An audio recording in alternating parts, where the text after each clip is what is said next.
I'm going to show you how to build this room for VRChat. I'm going to go through the entire process of modeling in Blender and getting it ready for Unity and uploading it to actually VRChat and to setting it up for Quest. I'm going to assume that you have absolutely no knowledge of how to build worlds, and I'm going to try to walk you through it as concisely as I possibly can. The meshes and props that you see in this project are old models or models that I've made in the past or someone on my team has made. If you want those models and you want to follow along in the tutorial, I will link a download link to that below so you can download that and use them and have them. If you want this entire project in its completion and just something that's ready to be uploaded to VRChat, I will also link that below. That will be hosted on VRSpace. VRSpace is my website where I host all my content that I make, and you can download basically any worlds that I've made. I pretty much put everything on here. I'm going to put this world on there too, so you can go there and download it whenever you want. So here we are in Blender. Screencast always breaks for me, so I'm going to just try my best to explain and say the keystrokes that I'm hitting. But some general Blender controls is if you hit the middle mouse button, you can rotate around your scene. If you hold shift and hit the middle mouse button, you can drag the scene around. So going back to the middle mouse button, rotating, holding shift, dragging around. If you left mouse click on an object and press the period on, or the delete period key on the numpad, the project will center in on that object, and then now you can rotate, that will be your pivot point for your camera. This is one of those things that nobody ever says in Blender tutorials, but it's one of the things that I use all the time, and it really helped me out after I learned it. So that's the period delete key on the number pad. It'll just recenter your camera, and if you're ever lost in your Blender project, just find an object, press that period key on the numpad, and it'll recenter your camera. Another helpful thing is if you have multiple objects, if you select an object and you hit the / on the numpad, it will isolate your project. So center in on the object that you're clicking on, and it will isolate it. And that's / on the numpad. Those two keystrokes help me a lot when I'm modeling. So yeah, that's just general movements around the scene. We're gonna go over more of the Blender stuff, going into edit mode and other things that you've probably seen before. But yeah, so now you should just be able to move around your scene, and that is good enough for right now. So what I want to do is I want to bring in some of these 3D objects that I've made before. Bringing in the objects into the project in Blender will help me model the room out and help me make sure that my scale is appropriate. So I do want to bring in a lot of these meshes that I have found. I say found, I'm assuming that you've found, that I've made, so that way we can have things in the scene and move them around. So if you didn't want to use the meshes that I'm supplying, there are other places you can find meshes, and one of those places is Sketchfab. So this is my Sketchfab page. You can go on here, search for models, and you can find a bunch of different stuff. You can see what I have uploaded on my page. You can all this is free. You can download it. Basically, you'll just save that and you'll have an FBX file, and you can search for whatever you want and find whatever you want. Another great place, and this is more for when you're actually in Unity, you can find a bunch of 3D stuff here just by going to the 3D section or searching for whatever you want. There's a ton of stuff on here. Both really good resources. There's also other sites where you can get 3D objects. We're gonna just stick with the 3D meshes that I've prepared for this project. So here we are back in Blender. Remember, middle mouse button, and I can hold shift, drag around the scene. I can hold the middle mouse button, rotate. I'm gonna press A, and this is gonna select everything. So A for all, select all the objects. And I'm in object mode. If you look up here in the top left, I'm in object mode. Press A, selecting everything. I'm gonna press X, and I'm gonna press delete. So now we have a completely blank project. I am going to press File, and I'm going to import some of these meshes. So if you found 3D meshes somewhere and you save them to your computer, all you have to do is press File, Import, FBX, assuming it's an FBX object. The objects I'm supplying are FBX meshes. Hit that, and then you just need to navigate to wherever you save those files. So I have mine. I have them listed in this FBX folder. I'm going to start with, I'm going to bring in the bed. I'm going to bring in this chair. I'm going to bring in, let's bring in this floor plan. side table, window, door, vent. I'm basically bringing in everything here. Outlet, light switch. So once again, these are all the meshes that I've linked below. I'm just going to bring in these. So these are like the majority of the meshes. They're going to help me like build out this space so that I have a pretty good idea. Some things I'm going to be building with that I definitely do want is going to be the door, the window, the vent lamp, or the vent, outlet, and light switch. So yeah, let's go ahead and import those. Press import FPX. And that was a lot of meshes, so it's going to take a moment to import, and you can see that I have everything here. So when I exported these meshes to begin with, they had textures on them. So if I go up to the top right, and I'm going to hit this like material shading option, and it's going to show me my meshes with materials and textures on them. When we build out the room, I will show you how to add materials, but we're not going to worry about that right now. I am just going to select some of these objects and move them out of the way. So I'm going to right or left mouse click on the objects to select them. I'm going to press G to move them. I'm going to press Shift Z to lock it to the X and Y axis. And then I'm going to move it out of the way. And I'm going to do that for each one. So selecting, pressing G to move, Shift Z to lock it to the X, Y axes, and move it out of the way. G to move, Shift Z, selecting, Shift C, move. Now there's some pillows on here I need to select too. Shift C, move it out of the way. This is the side table. And here's the outlet, light switch, and the vent. Press G to move, Shift Z to lock it.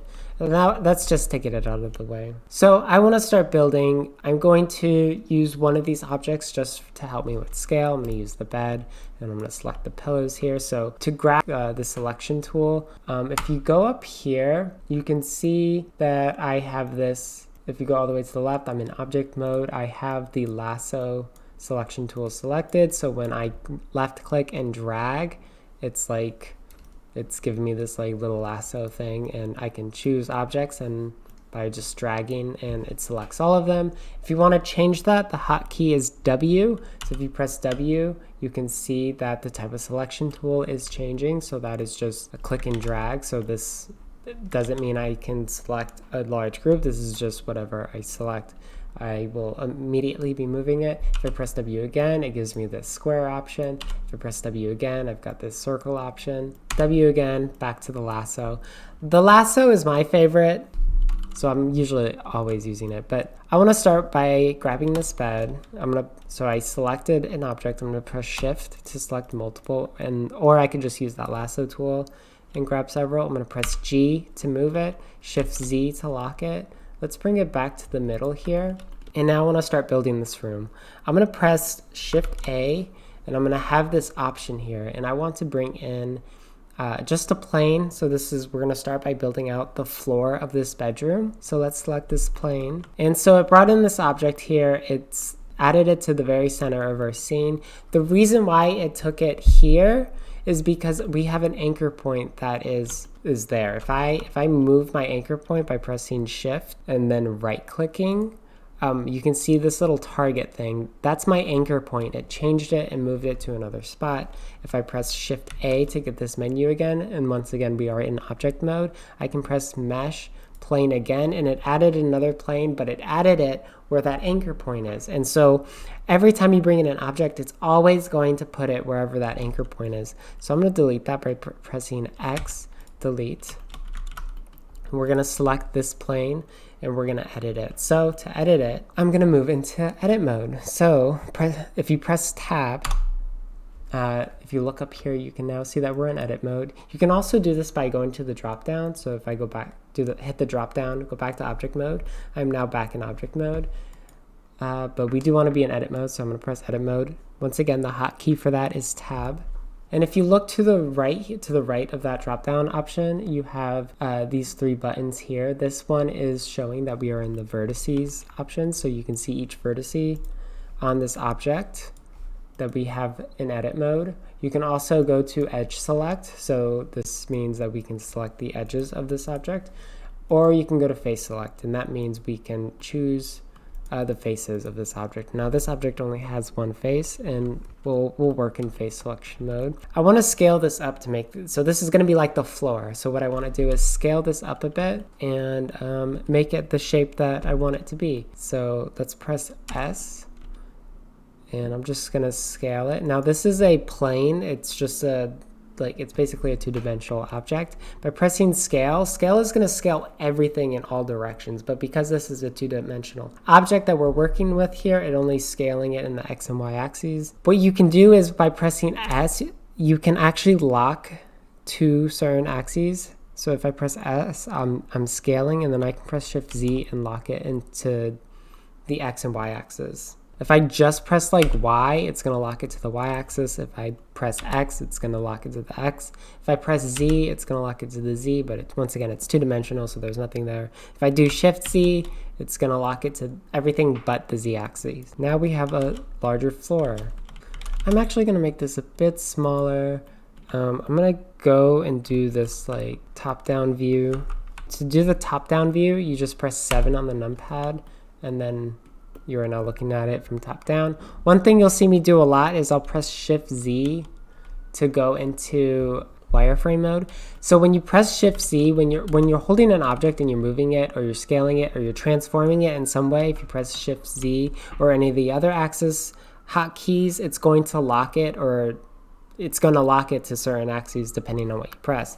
But if you're not selecting anything and you press Shift Z, it's going to take you into wireframe mode. And I like going into wireframe mode a lot. So you'll see me, I'll do it like without even thinking. So I may not even say anything. It'll just instinctively go into wireframe mode.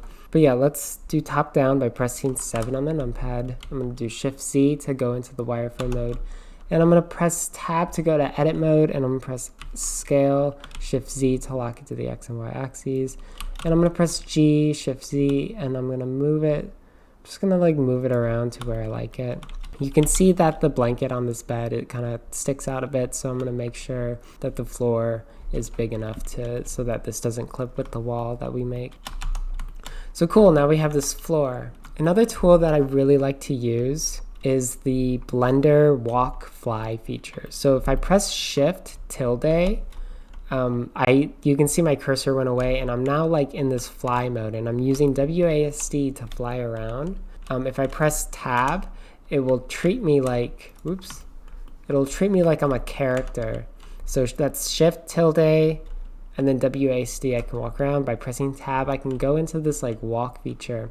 And this kind of will it'll put you at like a character's height. So you can like walk around your scene a bit in Blender and kind of get an idea for like how big these objects are, how big this room is. And I like going in here and looking at my scene a lot from this perspective. It definitely really helps with scaling. Now, obviously here we are working with all these objects that are already modeled out. So hopefully everything is like at the proper scale already. But when you're modeling, I think this is a really good tool to utilize, because you can really see your scene from the right perspective, from a player's perspective. So yeah, this looks good. I like the size of this. I'm in object mode now. I'm just gonna like select some of these objects. So I'm gonna start moving them into the scene. So once again, to move objects, that's G on the keyboard. I'm gonna select this G. I'm pressing Shift Z to lock it to the XY axes.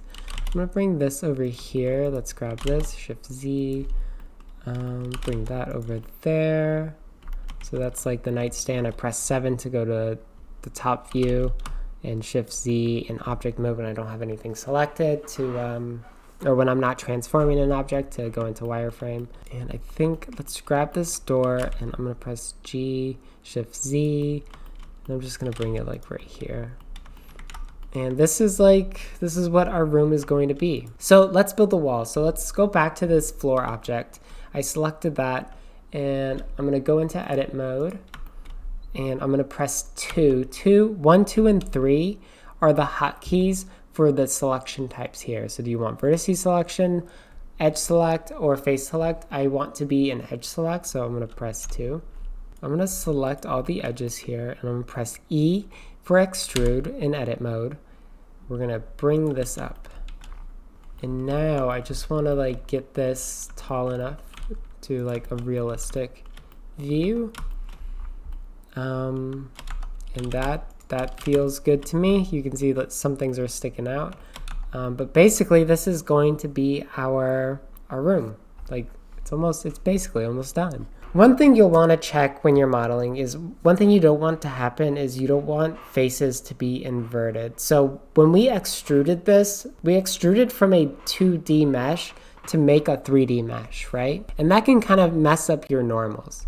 So if we go to this viewport shading option, so this takes away all the textures, everything's kind of gray right now. If we hit this drop down, and by the way, I'm in object mode. If we hit this drop down, oops, let's go back there. We can select backface culling, and this will help us visualize what our mesh will look like in like Unity, because it's going to get rid of that backface rendering, because normally with your 3D meshes you don't render the backfaces. So you can see that we can see the walls out here, but when we're actually inside the room where we're gonna be, we don't see anything. And so that means our normals are flipped or wrong. So let's go back to the material view. We can see the back faces again. Another way to check this is by going up to this option here in the viewport overlays, and we can go all the way down to face orientation. So you can see the blue is what you're going to see in the game, and the red is what you can't see. It's the back face. If we scroll out, we can see everything's blue. So we don't want it to be like this. So we're going to, first off, go back to the viewport overlays, and we're gonna deselect face orientation. Let's go ahead and select this wall, or like entire room here. We're gonna press tab and go back to edit mode. We're gonna press A to select everything. And then we're gonna go up here and we're gonna press face. No, we're gonna go to mesh, normals, flip. And that's going to flip our back faces. So now if we go back here, since we're not showing the back faces, it looks totally different. We can see the walls from inside the room. And if we come in here, we can actually see the walls now.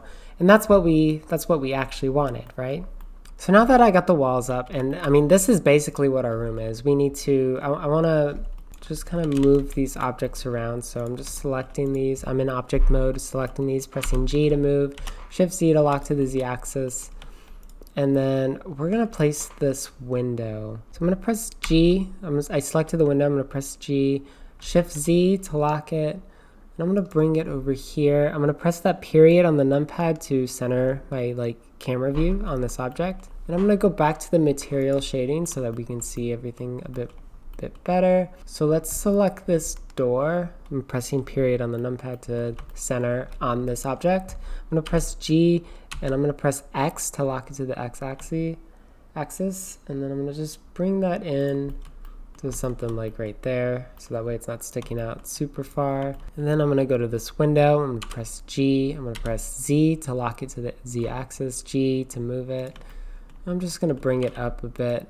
I'm gonna put 2 windows on this back wall here, so I think I'm gonna bring this up just a little bit more. So that's G to move, Z to lock it to the Z axis. I'm gonna press G and then Y to lock it to the Y axis. Once again, we are in object mode doing all these movements, and I'm gonna bring this into the wall to where I feel like it makes sense. I'm gonna press G, X, and now I'm gonna duplicate this object. You can duplicate objects by pressing Shift D. And so now I have this object. I'm gonna press X to lock it to the X axis, and I'm just gonna bring it over something like that. So inside we'll have these 2 windows on this wall by the bed, and I think that looks pretty good. For windows are windows, right? So you can you're supposed to be able to see through them. So we're gonna go back to this wall object. In object mode, I'm selecting the room, and I'm gonna press tab to go to edit mode. And I need to put in some loop cuts so I can delete part of this wall so that the window is going to be see-through, and this like mesh won't be going through it, right? So I'm in edit mode now. I'm gonna press 2 to go to edge select, and I'm gonna put my mouse near the edge I want to add a loop cut, and I'm gonna press Control R, and that's gonna bring up this like yellow line there, and I'm gonna left click on my mouse, and now I've got this loop cut and I can place it wherever I want on this object. So I'm gonna just bring it to the window, and I'm gonna start adding loop cuts to make a shape so that I can cut out where these windows are gonna be. So I'm gonna press Control R again. I'm gonna select, bring this loop cut in, and I'm going to do that again. Control R, click, bring that over, Control R, click, bring that over. And now I want it to go this way. So instead of vertically, I need it to be horizontal. I'm going to bring my mouse close to this edge here, press Control R, click, and I'm going to just move this down, Control R. So whatever edge you have your mouse near and you press Control R for a loop cut, it's going to make a loop cut perpendicular to whatever the edge that you have. So now if you look here, we have all these cuts in this mesh, which means we can press 3 to go to face select, and I can select where these windows are, and I can press X, and so X is for delete, and then I'm going to go down to face, and I'm going to delete these faces. And so now we've cut out these 2 holes in this wall. So now the windows actually have like a spot to be seen, and now the windows are there, and that's great. That's what we wanted. So the room is looking pretty good, but I'm not completely done modeling it yet. I do want to go on to textures and materials, because while the room is in fact a room and it's got 4 walls, a floor, and a ceiling, it's kind of ugly, and I want to add like carpeting and drywall texture. So let's go to texturing. There's lots of places you can get textures. I'm going to show you a couple right now. So here we are in the Unity Asset Store. Some great places to find textures is ambientcg.com. There's a ton of free like CC0 textures on here that you can use for all your projects. This is a really good resource, and I've used textures from here all the time. Not so much anymore, but back in the day, this was like my go-to place to get textures. The other good place is textures.com. Ton of stuff on here. So this is just the homepage. There's a ton of stuff on here. I think this is like all their newest stuff. Look, they've got pizza and leaves, and then whatever this says. Another really good resource. So if you need textures, if you need materials, this is these 2 places, textures.com and AmbientCG, really good places. I'll link them below so that you have them. I'm not going to use these. I've actually prepared textures of my own to use for this project, so I'm going to use those. So now I'm going to show you how to add your own materials to the project. So we're going to go up to these options here. We're going to go over to shading, and we're going to find ourselves in this view. We're going to make sure that we're still on the material viewport shading option. We're going to select the 4 walls and the ceiling, and we're going to press new material. And if you come all the way to the right here and go to this option here, we're going to collect this material. We are looking at the new material that we just made. So we just made material 0.001, and that's what we have here, and that's what all these options correspond to. And so for this first one, I'm going to make it my carpet texture. So I'm going to select this and rename it carpet. So if we scroll back up here, and we're in the material tab here, you can see that the name changed everywhere because I changed the name to it. So basically, this is going to tell the program how your texture is going to be previewed and rendered out on your object. I have an image texture, so that's what I want to bring in. And to bring in an image texture, I'm going to press Shift-A. I'm going to go down to texture, and I'm going to press image texture, and then I'm going to press open, and then I'm going to go find the texture that I want to use. So if I go to textures, I have this in the carpet option. So I'm going to go to carpet, and I'm going to choose carpet base color. And to apply this to your object, I have this principled BSDF. This is like your hub node where you plug in like all the colors and textures you have to combine to make your object look pretty and whatnot. So I've got this image texture here that I imported. I'm going to grab from the color option here. I'm going to bring it over to base color because this is our base color. Whole thing looks crazy because nothing's UV'd out, but that's okay. I just want to like make the materials and add them to the object for right now. We have carpet coloring. I'm going to go down to roughness down here, and I'm going to drag this all the way up because this is carpeting and I want it to be like super rough. Carpeting usually isn't shiny. I'm going to take this and I want to duplicate this node. I could just make another texture node by pressing Shift-A, texture, image texture, but it's faster for me to just left click on this object, press Shift-D to duplicate, and then bring it down. And then I can press this little folder thing, and since it's a duplicate of the older object, it's going to take us directly to the same folder we were just in. So here I can see that my normal map is right there. Normal maps are going to tell the program how light is going to interact with this texture. So when you download textures, you'll usually have something like, you'll have like the base color, you'll have a metallic map, you'll have a roughness map, and you'll have a normal map. Usually those are like the 4 main ones. You might have other things like emission and opacity, but for now we're just going to be focusing, at least for this material, just these two. So we put the base color in the base color. If you had a metallic one, you would just have another image texture node and put it with the metallic option here. If you had roughness, you would do the same thing with roughness. I have a normal, so base color is there, normal's down here. And to add a normal, you can't just kind of take this and move it over. What you need to add is you need to do Shift A and go to vector and add a normal map. So this kind of just tells Blender that this image texture actually is a normal map. And then it has some like settings here like strength. We're just going to keep it to 1.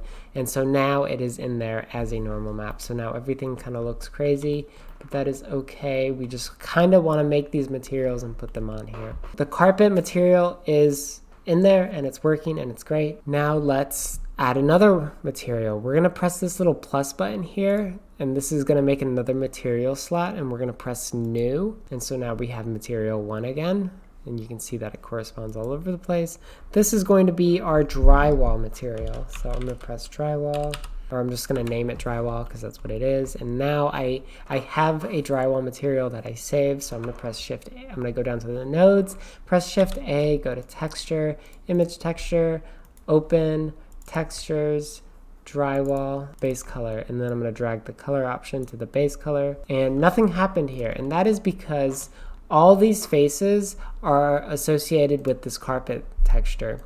If we want to tell the program that this part of the mesh should correspond with this material, we need to like actually identify that and tell Blender that is what's happening. So let's tell Blender what parts of this mesh that we want to have as drywall. So we're going to select this object. We're in object mode. We're going to press tab to go to edit mode. We're going to press 3 to go to face select. And I want to basically select everything by pressing all. But what I don't want is the floor, because the floor is supposed to be carpet, not drywall. But everything else is supposed to be drywall. So I'm going to press shift. My selection tool is like the square selection. So I'm going to press W actually, and I'm going to go to the lasso. You can see right here, it's the lasso option now. I'm going to press Control, and then I'm going to drag, and I'm going to, by holding Control, I'm going to deselect the faces that I don't want. So holding Control, deselect, and so now everything is selected except for the floor. So now I'm going to go over here to the material option. So we're in the material slabs. I'm going to select drywall. And since everything except for the floor is selected, I can press assign, and now it's going to make all these faces associate with the drywall material that we made, which is what we want. So now let's go back to the node and let's finish making this. I'm going to press Shift D, and I'm going to bring this down here. I'm going to press this folder. I'm going to choose, nope, not that. We're going to choose normal. I'm going to press Shift A, go to vector, normal map, select normal map, drag these into the corresponding spots, and now we have our drywall normal in there. And so now we have carpeting and a wall, and that's what we wanted, and that's great. So let's go back to modeling, or no, let's go to UV editing. We had added all these materials, but it's still like, it doesn't look right, and that's because we haven't UV'd out this shape at all. Everything, we're looking at like the normal viewport shading option, so we want it to go to the material shading option. So I'm just going to go up here, select that so that we can see the colors. And now we want to unwrap this. So to unwrap this, we need to tell the program where to cut the mesh by adding seams. So we are currently in edit mode. We're going to choose 2 and go to edge select. And we're going to select the edges that we want to identify as our seams. So because the carpeting and the floor is separate from the rest of the object, I'm going to select all the edges around this and identify that as a seam for the program. An easy way to do that is press Alt Shift, and this will like select a full loop cut. So Alt Shift, I click that, Alt Shift, I'm gonna click this side, Alt Shift, I'm gonna click that, and then Alt Shift that. And so now we have selected all the edges around the floor. I'm gonna press U in edit mode, and I'm gonna press Mark Seam.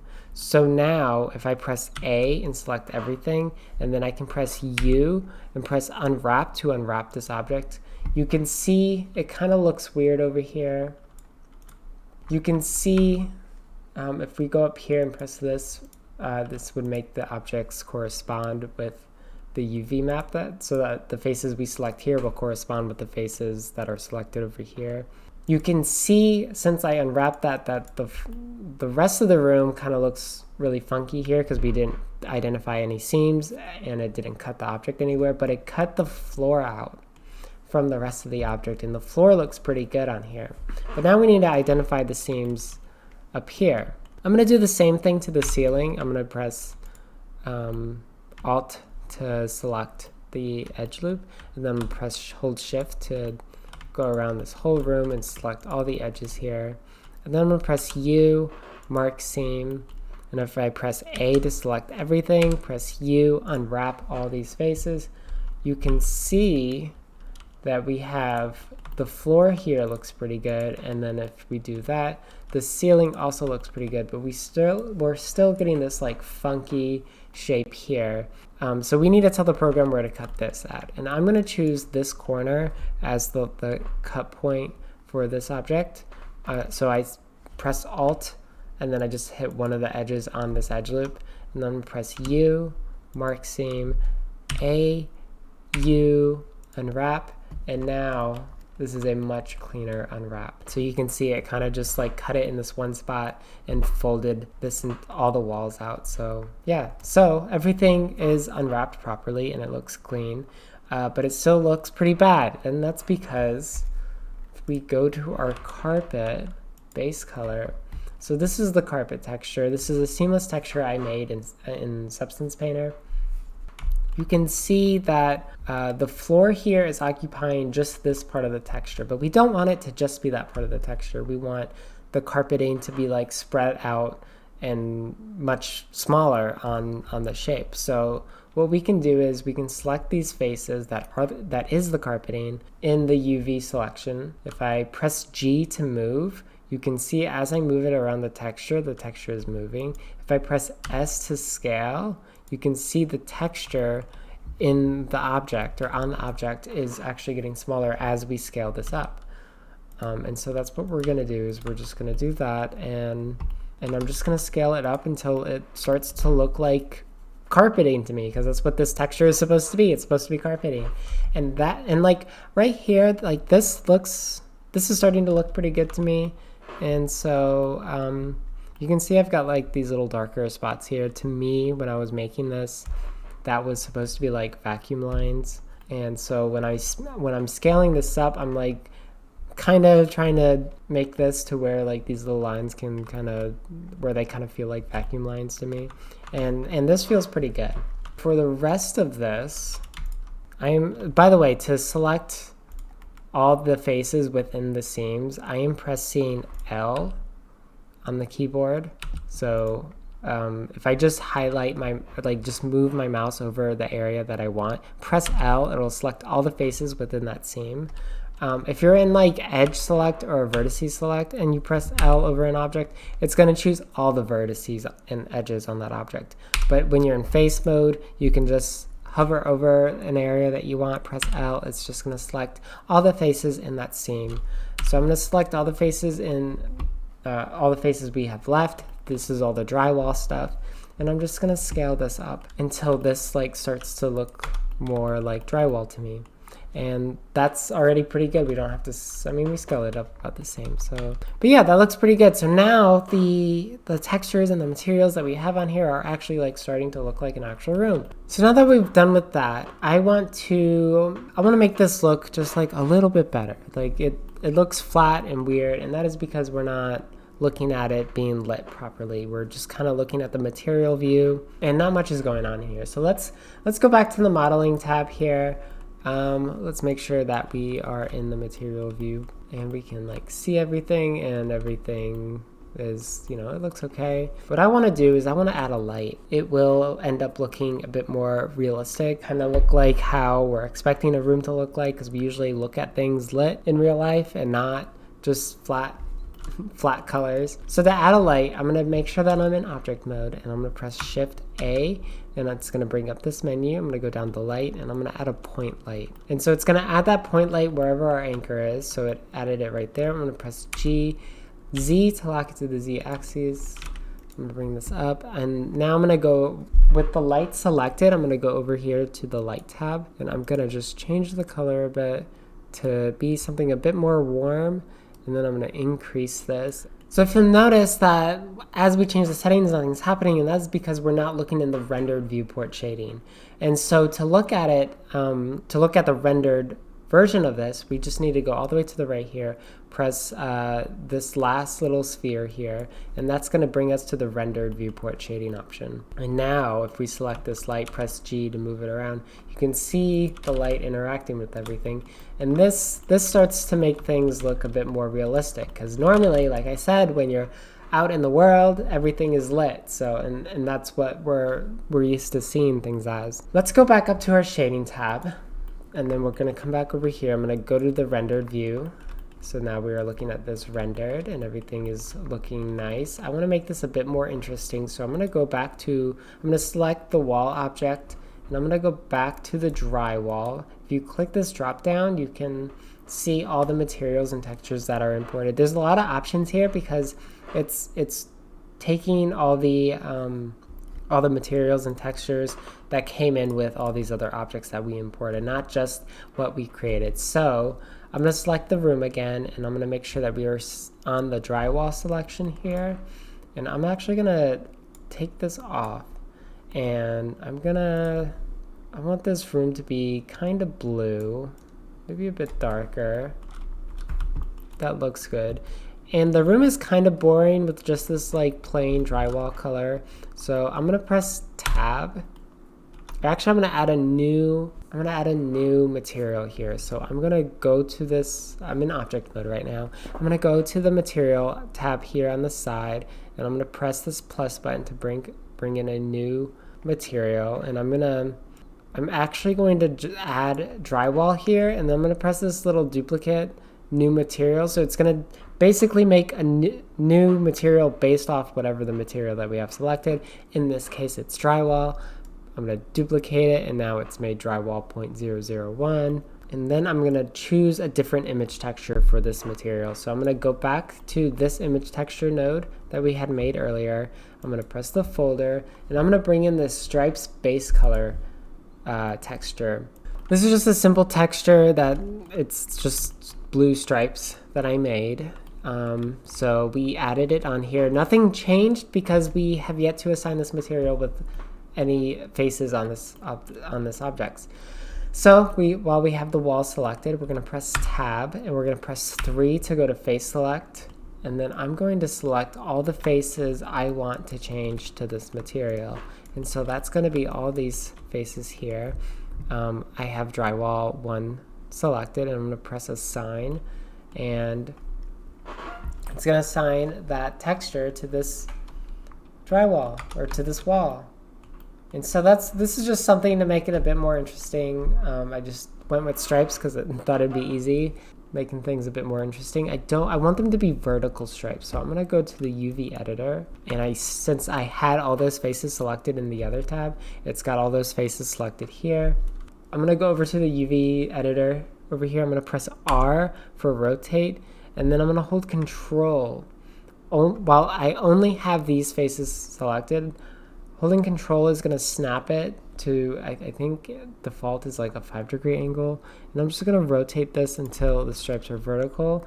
Now I could change this more if I wanted to like scale this up or make the stripes, add more stripes or something like that. I can scale this by pressing S, and you can see kind of how it's affected on here. I think this looks good. We're going to keep it like that for now. So let's go back to modeling.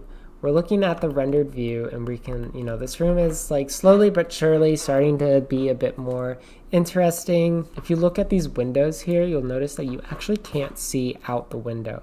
And that is because normally when you bring in a mesh with a texture or with a material that is supposed to be like not opaque, it's supposed to be transparent, sometimes it has issues doing that. So we're gonna actually go to the material tab here, and you can see that there's this glass material on here. So let's select that, and let's scroll down to settings down here. We're gonna change the blend mode from opaque to alpha blend.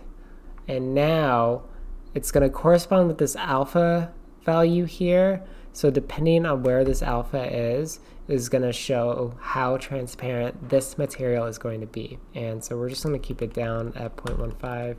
And so yeah, now you can actually see through the windows. So that's cool. So this room is like I said, slowly but surely getting there, but it's not quite there yet. There's a couple more things that we need to model in here before we're ready to say, let's bring this over to Unity and actually build out this room to be what we want it to be.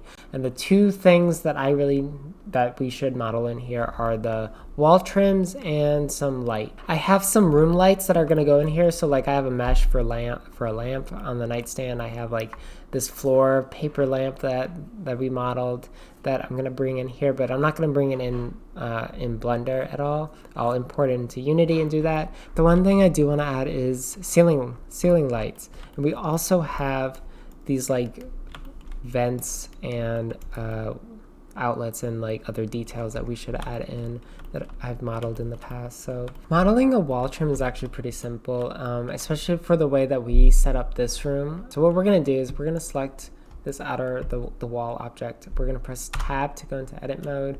We're going to go down to like one of these edges over here, and we're going to press Control R to make an edge loop, and we're going to bring this down to about the height where we would want a wall trim to be. And that looks good. So now let's press 3 to go to face select, and I'm going to hold Alt and kind of hit this edge here, and it's going to select all the faces in this like loop cut area. So holding Alt, select that. We have all of these faces here, and now I want to duplicate them. So I'm going to press Shift D to duplicate, and so now I have this object here, and I'm going to right click on my mouse, and it's going to lock it to its original place. And then I want to separate this object, all these faces that we just duplicated, I want to separate them and make it its own object. So I'm going to press P, and I'm going to press selection. And now we have like this larger wall selection, and then we have this object here that we just made. Now I don't want it to have the same materials that the wall in this room has, so I'm going to select the object. I'm in object mode still. Up here you can see I'm going to go over to the material tab, and I'm just going to press this minus as it hovers over these material options, and it's going to delete those. And so now we have these faces that are kind of in the exact same spot as this wall, and so we need to like thicken this up a bit and make it a bit thicker. And there's a great modifier for that called the solidify modifier. So we haven't touched modifiers yet, but basically modifiers are things you can add to objects in Blender that will like manipulate the object in some way. The solidify modifier, so if I go to add modifier, go down to solidify, it's going to do exactly what it sounds like. It's going to make the object solid, and depending on the thickness that we choose, it will change how thick it is. If you look here, it does weird things on the corners. You can see how it kind of goes in, and it's a bit odd. But to fix that, you can just hit this button here, even thickness, and it makes sure that it is even thickness all the way around your object. Now, if we look at this, it's making it thick going outward, but we don't want it to go thicker like outward because you're not going to see that. We want it to come like inner towards like in the room, right? So I'm going to press, while we're still in edit mode, we're still selecting on this object, I'm going to press A. It's going to select all these faces, and I'm going to go to mesh, normals, flip, and that's going to just flip the faces, and that's going to change how the modifier affects these faces.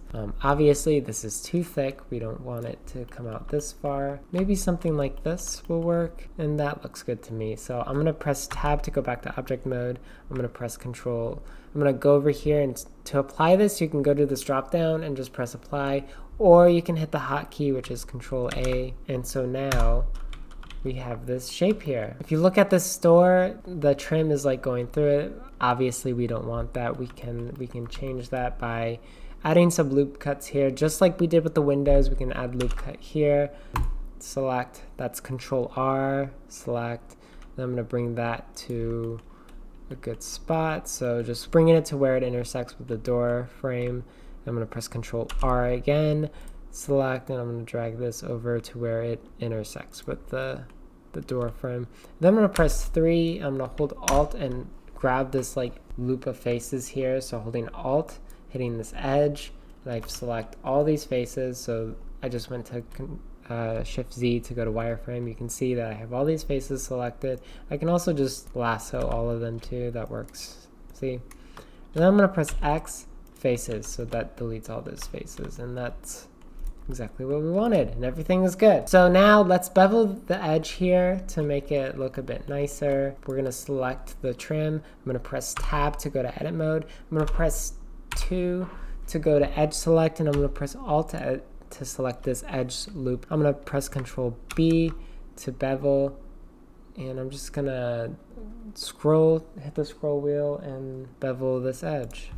After you click, you'll have options down here, and I'm going to press this to look at the bevel options. You can affect this shape by doing this, which I think I'm going to do.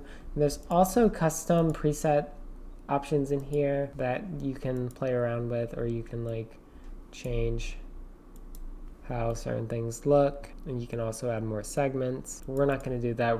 We're just going to keep it simple and do like just this like simple curve here, and once you click off of it a second time, that option will go away. But yeah, now we have wall trims. And if I go to render view, you can kind of see it with the lights on and it's looking pretty good. Now, if you remember, we actually deleted all the materials on this. So let's go ahead and add a new material. So I'm not going to go to the shading option here. I'm just going to do it right here because I don't need to affect the nodes or anything. I'm just going to affect the options that are in there default when you make a new material. So I'm going to press new, and I'm going to rename this trim. I'm going to go down to roughness. I'm going to make it a bit rougher. Maybe make it I'm going to keep it white. I'm just darken it just a little bit. So yeah, basically it looks the same. Just mess with the settings here. Now since we have these objects over here, so if you downloaded the meshes that I made available, there are 3 objects in there: light switch, outlets, and then this vent. So I'm actually going to take these and put them around the room to like areas that make sense. So I just selected all those, and I'm going to press G, and I'm going to bring them over into the room here. I press the period on the numpad to recenter my camera on these objects. So let's select this vent. Let's press G, Z to lock to the Z axis, and bring it all the way up here. Pressing period again on the numpad, and I'm just gonna like put this in place. Let's press 7 on the numpad to get a top-down view. Shift Z to go into wireframe mode, and let's go ahead and put these in some places that will make sense.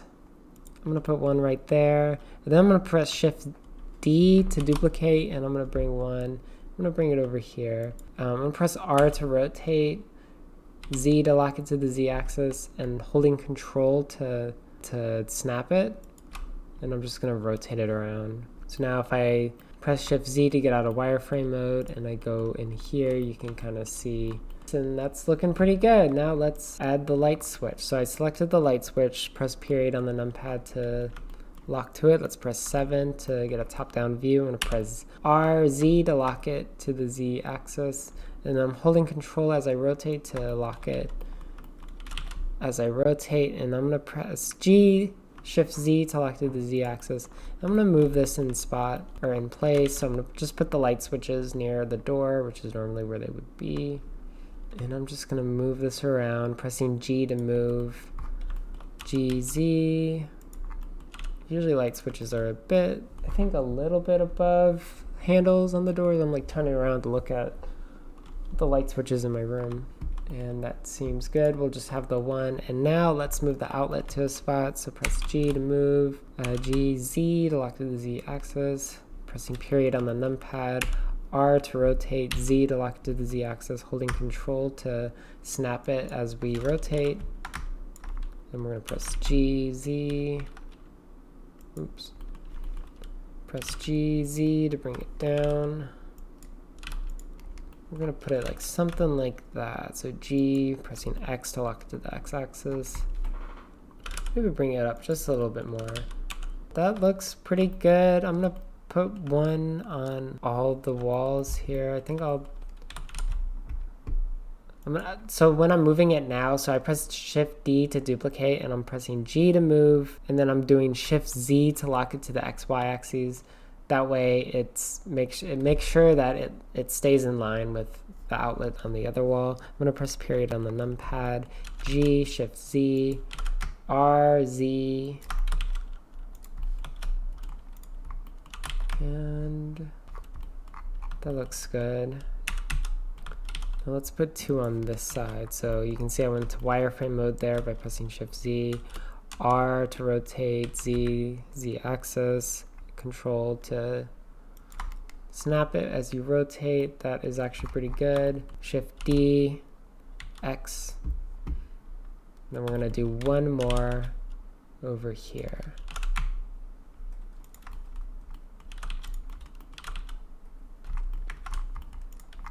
So now if you look at this room, like with these like little extra details, the wall trims in there, we have these outlets, we have these vents, we have a light switch, like everything's really starting, like this is really starting to look like a real room. And I think it looks really good. Now we're gonna, when I export this out, I'm gonna export it all as like one object. What I like to do is I like to join similar objects, especially objects that are going to be like rendered all at the same time. And to make it simple for me, I'm going to join all these like the vents, outlets, and the light switches. I'm going to select all those objects and join them together. So selecting each one, we're in object mode. Hold shift as you select them so you can select multiple objects. I'm going to select everything that we just put down. We're going to select those. And then I'm going to press Control J, and that joins the objects together. All of these are one object. And since we're joining objects, let's go ahead and join some other objects. I'm going to select this door and the window. Since they use the same material and they're going to be rendered at the same time when you're in this room, I'm just going to join them together. So that's Control J.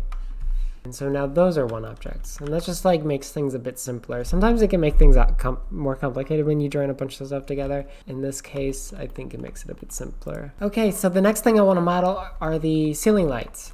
And those are going to be really simple. We're going to press Shift, right click on the mouse to move our anchor to the ceiling. And then we're going to press Shift A, Mesh, Cylinder. And it's going to bring in the cylinder object. As you do that, it's going to come up with a bunch of options here. We're going to change the amount of faces or amount of vertices that make up this like sphere object. I'm going to lower it to like 24 or something because 32 is a bit overkill. Honestly, 24 is a bit overkill, but that's fine. We're going to press Tab, and all those options are going to go away after you click off. I'm going to press Tab, go into edit mode. I'm going to press S to scale. I'm going to press S to scale and then Z to lock it into the Z axis. I'm just going to like shape this. That's me pressing period on the numpad to center. I'm just gonna shape this into like this simple sphere ceiling light, right? Pressing G to move it, press Z to lock it. I'm gonna press 3 to go to face select, and then I'm gonna select this bottom face, press G to move it, Z to lock into the Z axis. I'm just gonna bring it up. And I'm just gonna zoom out. I just wanna see. It's still a bit big. I'm gonna press A to select everything, S to scale. I'm just going to scale it down. If I press S to scale and press Shift Z, it's going to lock it to the Z, or it's going to lock it to the X, Y axes. And then I'm going to zoom out again, go into object mode, kind of get an idea for how this looks. I'm going to press that Shift tilde button to go into fly mode. WASD lets me fly around. If I press Tab, I'll walk around. And that looks a bit better. I'm looking at the lights in my kitchen right now, and they kind of like this shape. They're a bit thinner, so I'm gonna I'm gonna go back into edit mode, press 3, select this face, bring this up, maybe scale this down just a little bit. But I think this works. So I'm gonna just model this out a bit more. I'm gonna select the bottom face and the top face, and I'm gonna press Control B to bevel, and I'm gonna scroll down to just bevel with like one segment. Then I'm gonna select this face. Actually, I'm going to select the top face, and I'm going to press X, and I'm going to delete that face because you're not going to see it. There's no point to have it. I'm going to select this face, press I. I is for inset, and when you press I, you can inset your face. And I'm just going to bring it there, and then I'm going to press E to extrude, and then I'm going to bring it up just a little bit, just to add more detail, because why not? I'm going to press Alt, select this edge loop here, press Control B, and we're going to bevel the edge. So one thing I want to do, so if you look at this sphere here in this light, you can see all the different faces on here, and that's because we haven't identified any like shading values. And the way you get rid of this and you make it look all smooth is in object mode, you can right click on your mouse and press shade smooth, and that's going to shade smooth the entire thing. Now you need to say that you want this object shaded smooth except for where there's sharp edges, right? And so that way it will start to look more normal. And the way you select those sharp edges is you actually come over here and you select this option here, which is called Object Data Properties. You go down to Normals, and you can auto smooth and detect the angle of what you want to consider a sharp edge. So any angles that are at 30 degrees or less, it's going to identify it as sharp. So if we select that, you can see the shading on this object changes quite dramatically. And I always go up to like 75 usually, or 65. That looks pretty good to me. So now we have a ceiling light, but we need to UV this out and texture it also. So let's go to UV editing. We're going to be in the material viewpoint, the material preview viewport shading. We're going to press tab to go to edit mode, and I'm going to press 3 to go to face select, and I'm going to select this face and press U, mark seam, because this is going to be like our light, right? And then I'm going to press 2 to go to edit mode, and I'm going to press Alt, and I'm going to select this edge loop, and I'm going to press Alt Shift and select the edge loop on the other side. And then I'm going to press U, go to mark seam, press A to select all, U to unwrap. And so now we have something that looks like this. This is the light part, and this is like the edges. So let's go to material. We're going to press plus to add a new material. And I'm going to press new because this is a material we haven't created yet. I'm going to title this emission. And since I'm not going to be adding any special nodes to this material either, I'm just going to mess with the default settings here. The one thing I want to mess with is the emission.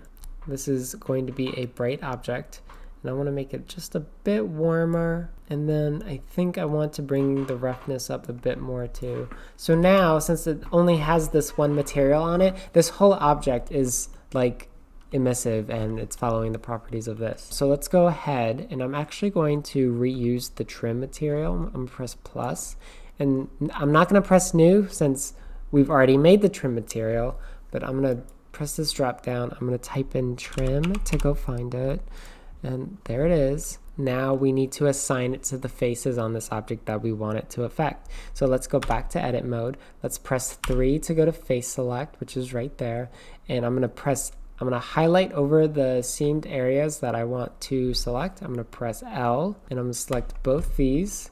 And then I'm going to make sure that we select the trim material and press assign. And for some reason it selected all of them. So I'm going to select the face again, go to emission and press assign.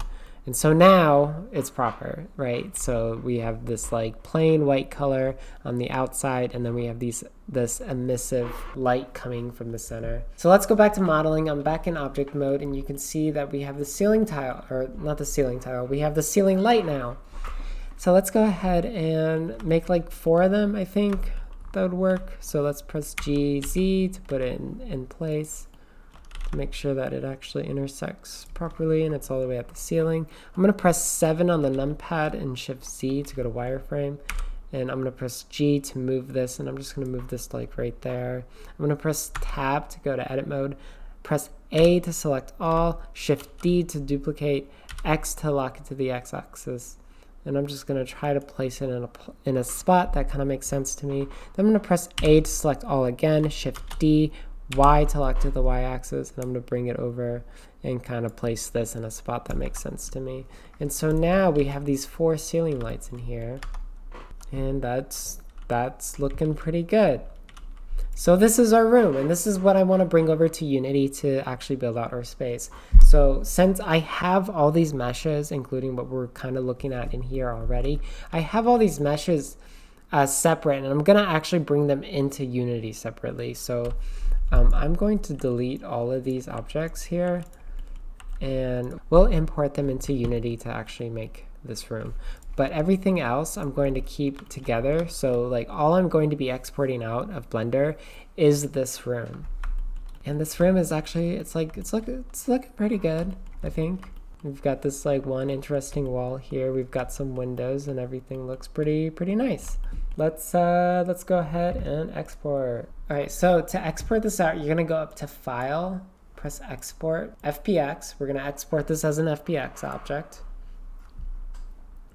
And I'm just going to export it here. I'm going to press, this project is called Room Tutorial. So I'm just going to keep it named Room Tutorial.fbx. I don't want to import lamps, and I don't want to import any, I just want to import the mesh. So that's all I'm going to select. If you were exporting only specific objects, you could select specific objects and select this option here, selected objects, and then Blender will only export those selected objects. But for this, we want the whole thing, so we're not going to select that. And we only want the meshes, so we're just going to select the mesh. And now we press export, and that's it. Your object is exported out of Blender, and that's exactly what we need. Unity works with FBXs pretty well, so this will be perfect for when we go to Unity, and we are going to go to Unity right now. Okay, so for this project, we're going to be using the VRChat Creator Companion, because VRChat is like moving to using this basically only. It's actually super simple. I'm going to show you how to do it right now, but you want to make sure, if you've never made a VRChat world, you want to make sure that you have the proper Unity version downloaded. And if you need help with that, go sign into VRChat and look at the resources that are on this downloads page. Specifically setting up the SDK, this will have all the information that you need, especially with the current version of Unity, how to use VRChat Creator Companion.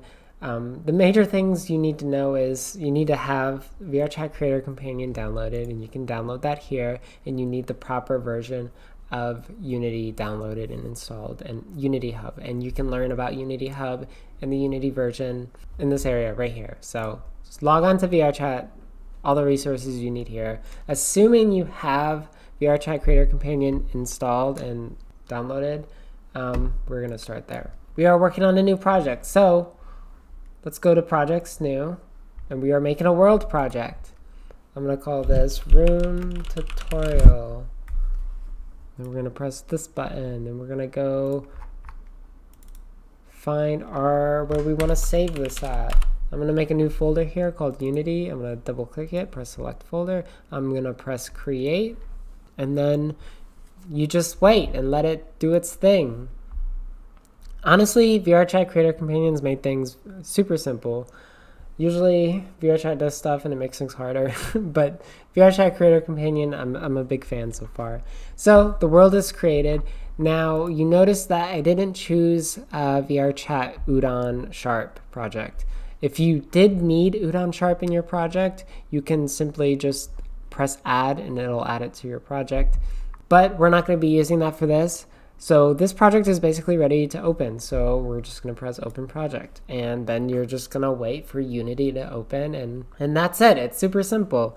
Now, when you open the project for the first time, after you like make a new project through the VRChat Creator Companion, it's going to take a second because it's got to import all the packages that VCC needs or VRChat needs to work. So once you open the project, you just need to wait for a moment and let it do its thing. But once Unity is up, it should be good to go. So we're just going to wait a moment and have this and wait for this to do its thing. Okay, so Unity is up. Everything looks good. If you look up here, you'll see the VRChat SDK. Now we want to, let's create a folder. So I just right click, create folder, I'm going to title this FBX. I'm going to right click, create folder. I'm going to title this materials. So let's bring in the room that we just made. So I saved it in this project room, or in this folder, room tutorial, and this is the FBX object that I just exported out of Blender. I'm going to take that, I'm going to just drag it into Unity. So if I select that, if you look in the inspector, there's a bunch of stuff here. I guess I should stop myself and talk about Unity just for a moment. Assuming you've never opened Unity, this is probably quite overwhelming, but I promise you it's very simple. At the bottom here, you have your projects tab, which is where your assets folder is. In here, this is like where all the files are going to exist that you use for your VRChat world. On the left here is like everything that's actually in your VRChat world or in your game. I mean, Unity is a game engine, it makes games, so it's not like specific to VRChat, but for this instance, everything in here is going to be like everything that actually is in your game. And these things are going to be referencing your files, and then you can like bring things into your project and then drag them into your scene and into your game. And so everything in your hierarchy is what's actually in your game. Coming over to this side, we have the inspector. This is like if you select something in the hierarchy or in the assets folder, you're going to see all the options associated with those objects in your inspector. And then when we add more tabs, I will go over them as they come. All the way at the top, you have like your normal stuff, file, edit. As we work through here and as we need to like grab things and move and go to things, I will explain it as we go. Some general Unity movements. If you use your scroll wheel, you'll go in and out of the scene, like it'll zoom in kind of the same way it did in Blender. If I just press the scroll wheel button, I can drag my scene around. So you can see I get this like little hand thing. If I press the right click on my mouse, I can rotate my camera and my view. So middle mouse button drags this around, right mouse button drags this view. Doing the left mouse click, I can drag and select. Kind of very similar to how it was in Blender. The controls are a bit different than Blender, so it can be like really confusing going from Blender to Unity back and forth, because your brain is like, you're focused on like the keystrokes for Blender and not for Unity. Gizmos are important. If you click this, it can hide all the little symbols for things in here. So what is in our scene by default is the camera and the directional light to give our scene light. You can see as we move this around, it affects the scene. If I press gizmos, it's just going to hide all those little items. But there's a bunch of options in here, and they just kind of correspond with different types of objects you could have in your scene. And if you didn't want to see something that you do see, like let's see, like lights, you can like disable that. So that's good to know about. You can toggle on the grid by hitting some of these other options here. Right now we are looking in the light shaded view, but if we turn that off, all of a sudden now we don't see the scene being affected by this light. That's because we turned off that view. And then there's a bunch of like other viewing options here. 90% of the time you're going to be in the shaded view anyway, so if you want to play with that, go crazy. But here we are. We imported our FBX object by dragging it into the scene. We're going to select that, go into the inspector, and you can see we have all these options here. So baking lights, we're not quite there yet, and if you've never made a VRChat world, you probably don't know what baking lights is. It's super important. You do need to know about it, and we'll go over it in a moment here. But the important thing to know about it is that you need, just like you UV an object to texture it properly, you need to UV your object so that lights can bake onto your object properly. And we didn't do that, but Unity has an option to do that for you automatically. And all you have to do is select your object, go into the inspector, press generate lightmap UVs, and press apply, and then it's going to take your object and it's going to generate those UVs for you. You don't have to worry about it most of the time. Sometimes it fucks up and you'll get better results if you just did it yourself, but we're not going to go over that. We're just going to press this button, then press another button, and call it a day. So now we have this game object. This is what we made in Blender. Let's drag it into your scene. And now it's in your scene. and it doesn't look right because none of the materials are on it. So let's import some materials. I made this material folder. Let's click it, and let's go back to our folder. I'm going to go to textures. So if you were following along and you were using the textures that I supplied, or if you downloaded textures, you just need to go to find them wherever you save them at on your computer.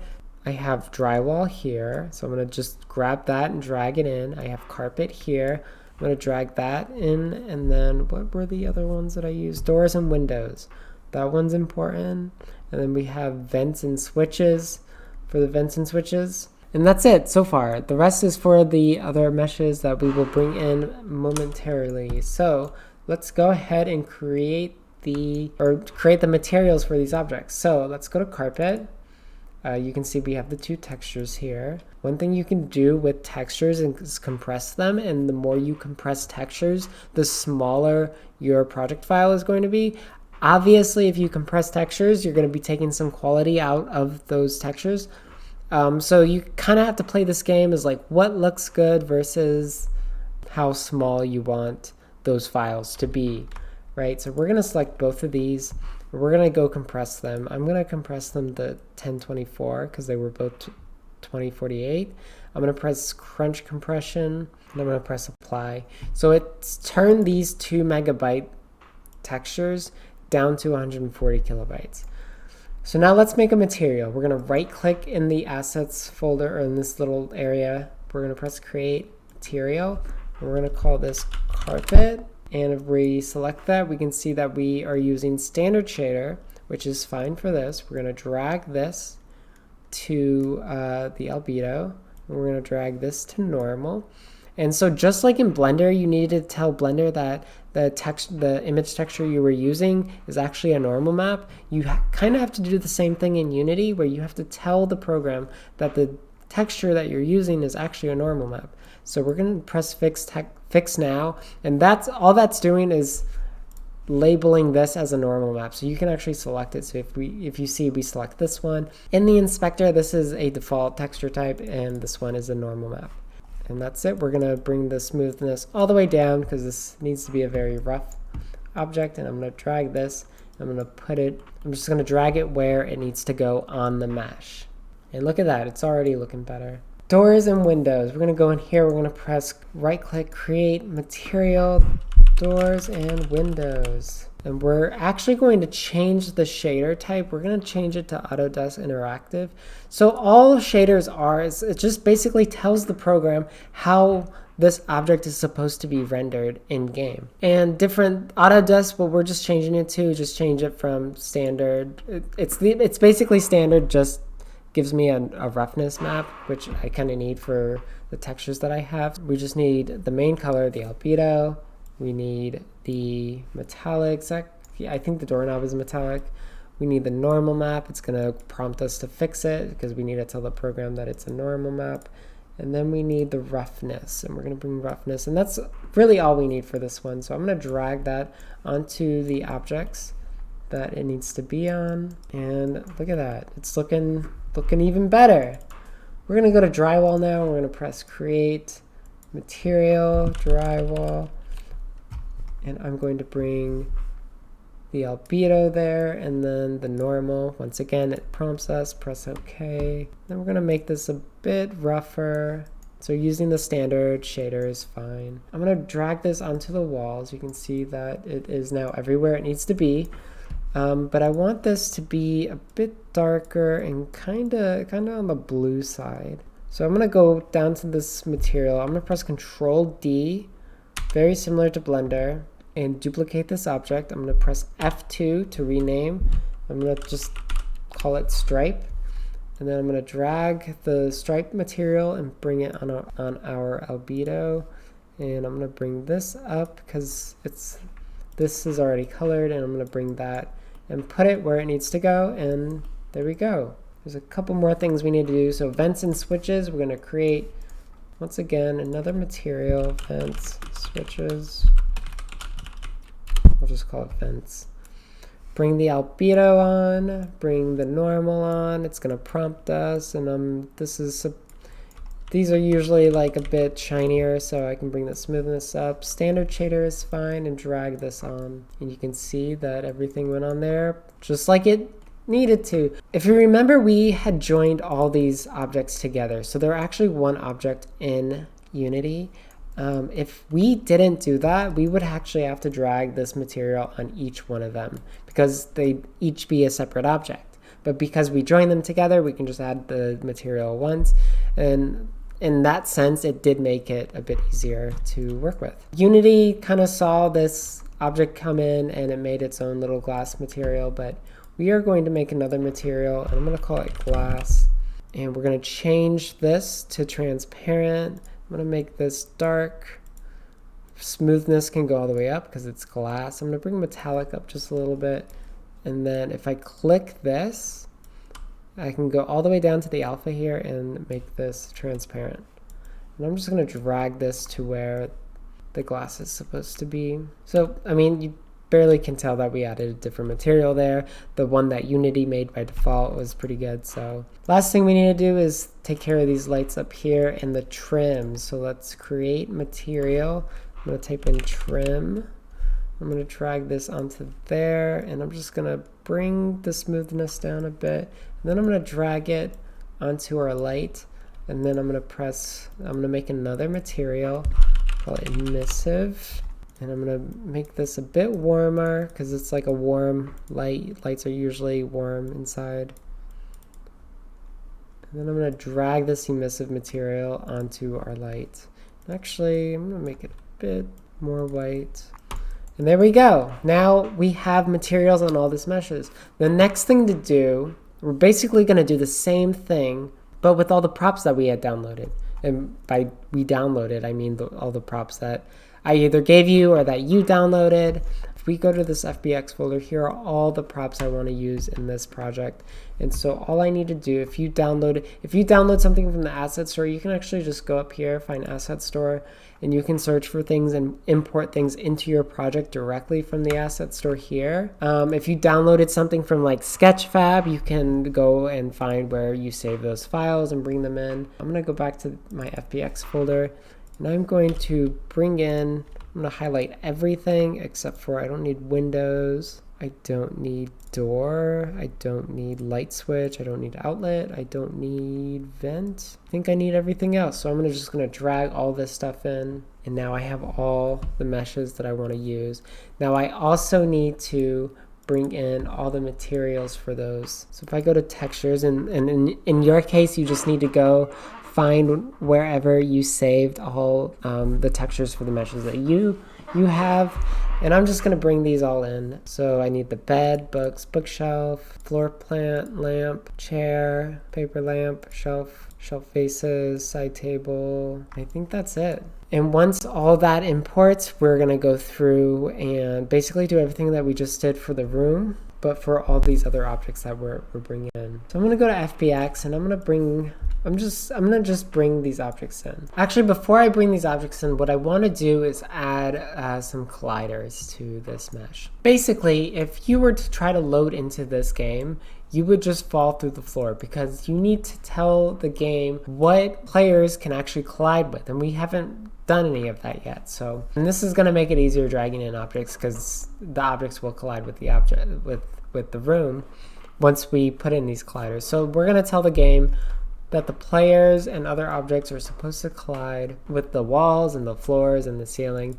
And because if we select, so it's titled plane because we didn't change the name in Blender, we can select this object, which is the floors, the ceiling, and the walls. It's all one object, and we can go to add component. And adding a component to an object it's just like adding more parameters to it. So when you're making a game, if you have an object that needs to do a certain thing, this is where you like program something and then you add it to the object, and then the object does something.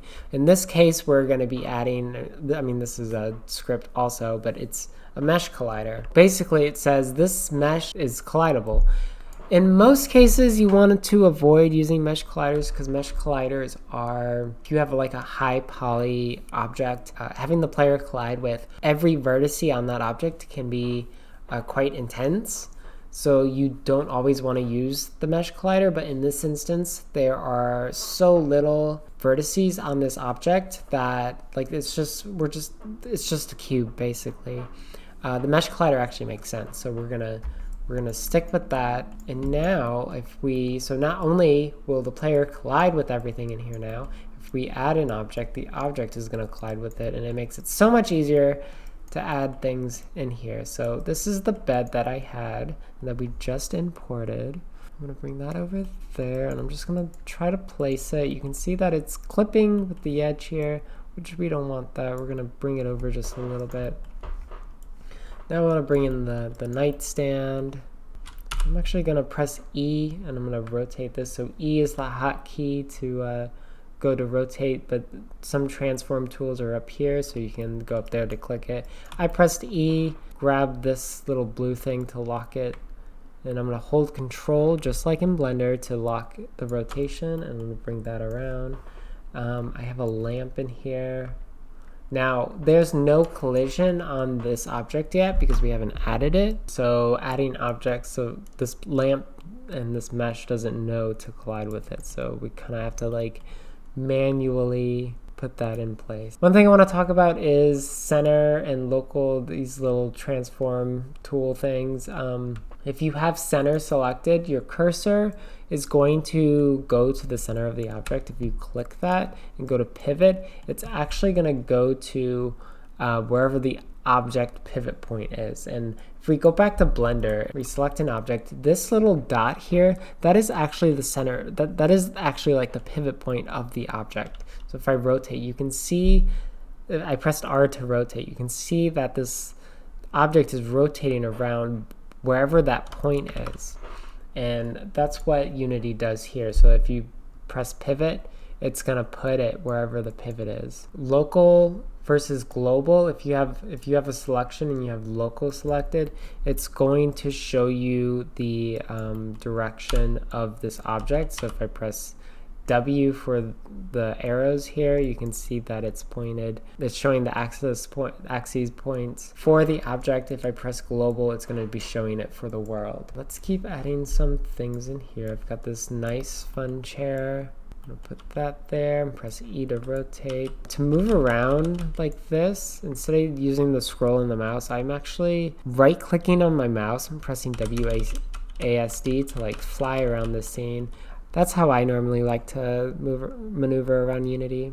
I have this bookshelf here. I want to add that like right over here.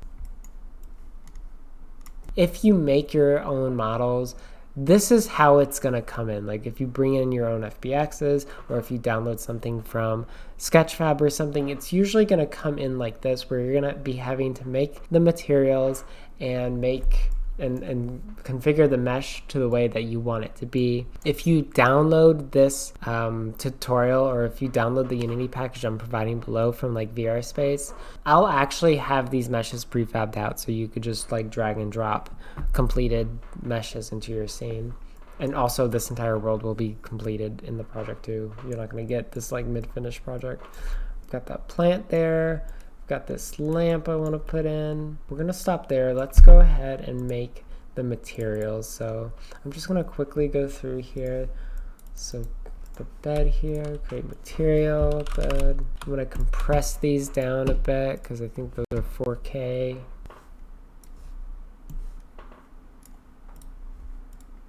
I'm changing it to Autodesk because I've got a roughness map here. I'm just gonna drag this and put it on. Okay, so I'm going to speed up the rest of this, but or the rest of making the materials for the objects that you see on screen. It's the same process. It's just finding wherever I saved, so like lamp, just right click material and then drag and dropping the textures onto the proper corresponding slots. So I'm going to speed through this and then we'll move on in like a moment. Okay, so with the objects that we have in the scene right now, I actually want to go ahead and add colliders to them because, especially with the shelf, when I bring in some of the other props that I want to put on the shelf, I want to make sure that it's going on the shelf properly. And everything that's in the scene right now is basically everything that is going to need a collider. Like when players go up to the bed, they're gonna expect to like bump into the bed, or if they go up to this nightstand, they're gonna expect to have something there. So I'm gonna add a box collider. I don't want to use a mesh collider because the player doesn't need to know about all the hundreds of vertices that are on this object. They just need to know about the like 8 of them, right? I'm not gonna put anything on these shelves, so I'm not gonna do the bottom parts. So that is fine for now. Let's select this bed, add component, box collider. And you can see it puts a box over the entire thing, but I'm just gonna do the bottom part so people can jump on the bed.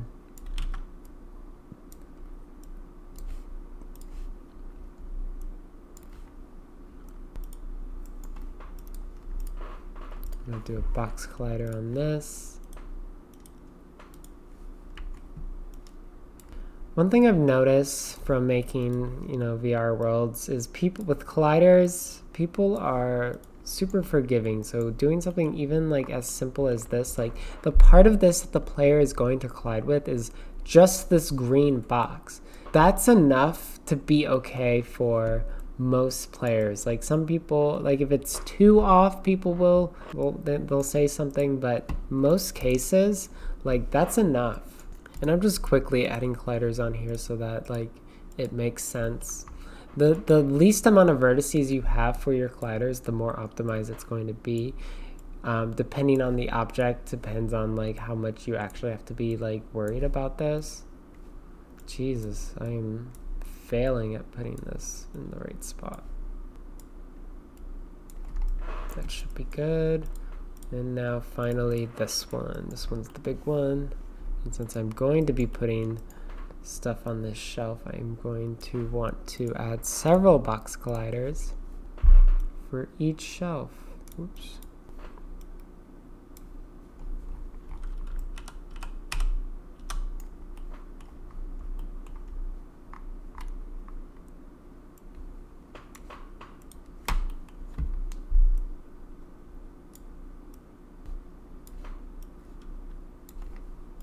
Let's add another box collider. And one more for the top. Oops. Come on. All the way up there. There you go. So let's go back to the FBX objects and let's add some more props to this. So I've got like some small plants here, and you can see since we added those colliders, they go to the right spot quite easily. And I've just got like some simple props here.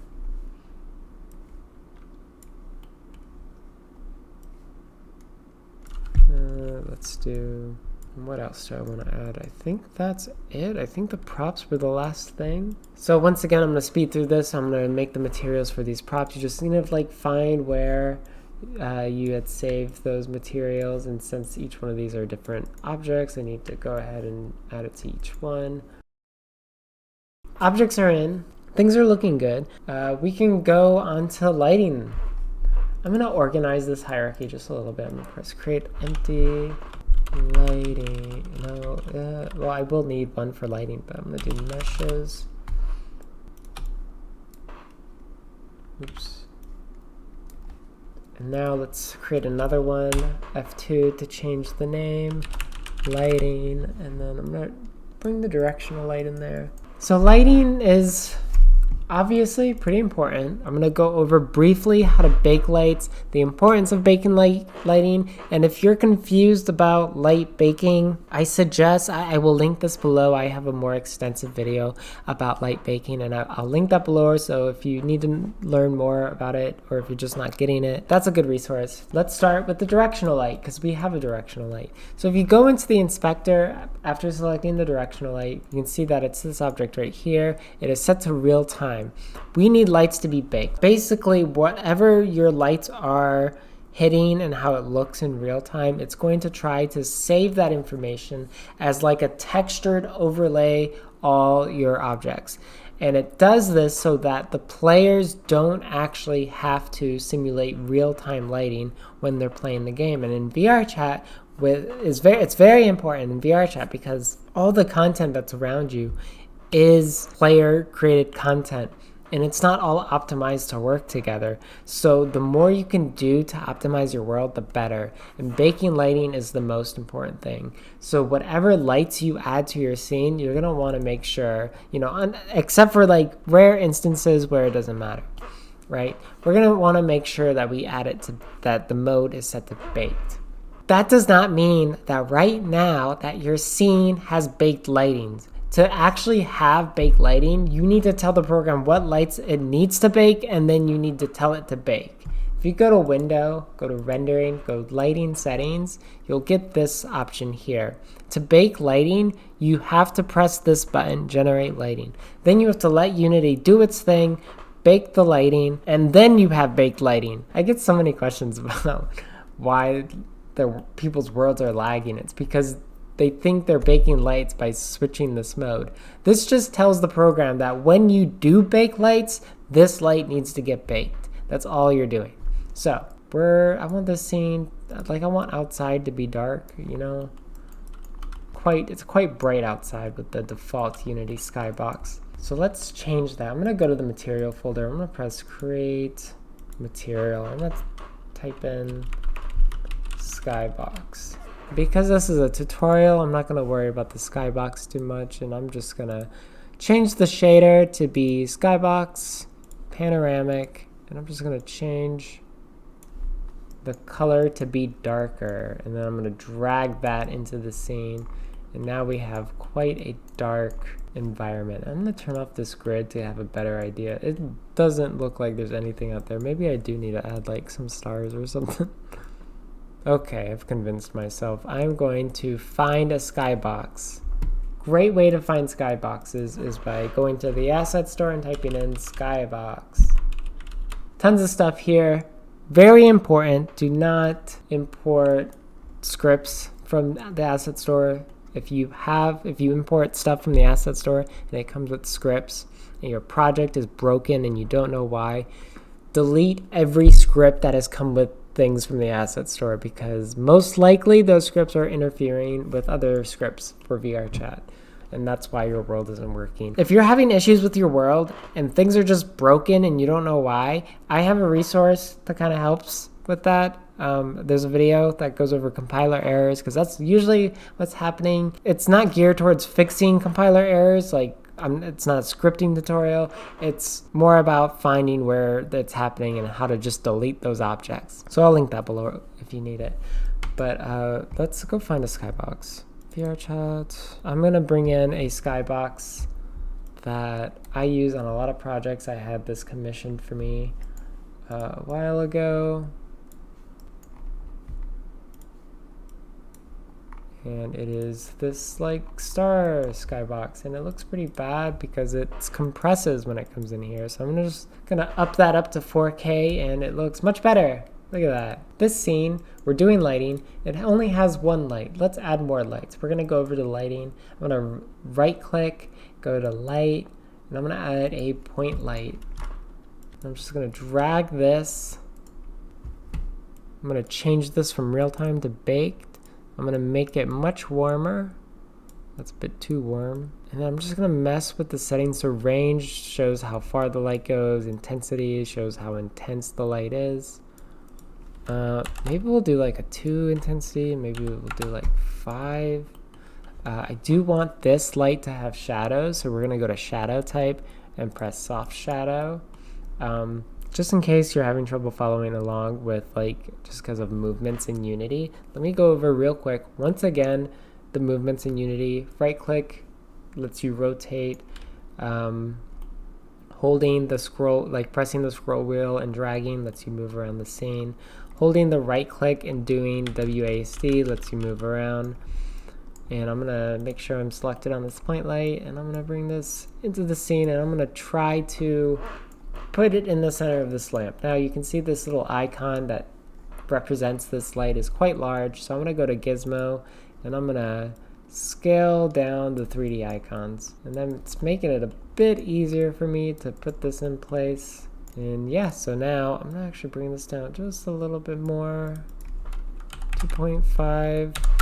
One thing I've been doing more lately is adding, so normally I would make the range bigger and then I would have like a low intensity, but lately I've been doing smaller ranges with higher intensity lights, and I think I've been liking it a bit more. I'm going to press Control D. I have this point light control, like I have this selected, Control D to duplicate, and I'm going to drag this over. I'm going to put it right in front of this guy.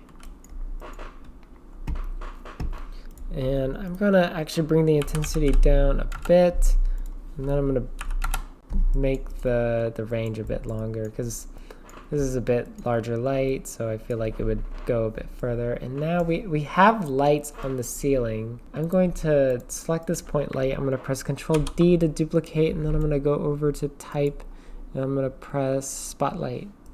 And now it's going to change that light to a spotlight using the same parameters that our point light was using. So if I press E and then grab this, the little red circle thing for rotate, hold Control, and then I can bring it all the way down, press W, bring it up, and now I can change the parameters of this. I'm going to make the range pretty small. I'm going to press this little Y button here to do a top-down view. I'm having trouble seeing where my ceiling lights are. I'm just going to do my best to try to put them in the right spot. One thing you want to watch out for with spotlights is normally like when you do, like when I play spotlights, you have like this, for some reason I had this urge to always have spotlights be like this. But this actually means that your spotlight is above your ceiling. So when you actually bake lights, it's going to treat this ceiling like it's a wall and your light's not going to bake through it. So you'll bake your lights and you'll be like, why is my scene so dark? And the reason is because your lights are outside your room. This room is lit. I have been editing this scene and I have not saved this scene. So I'm gonna just go ahead and save that. And now you can see that we have the scene here in this main folder. So we have our lights in here. The next thing we want to do is add, I'm gonna go right click, go down to light. We're gonna add light probes.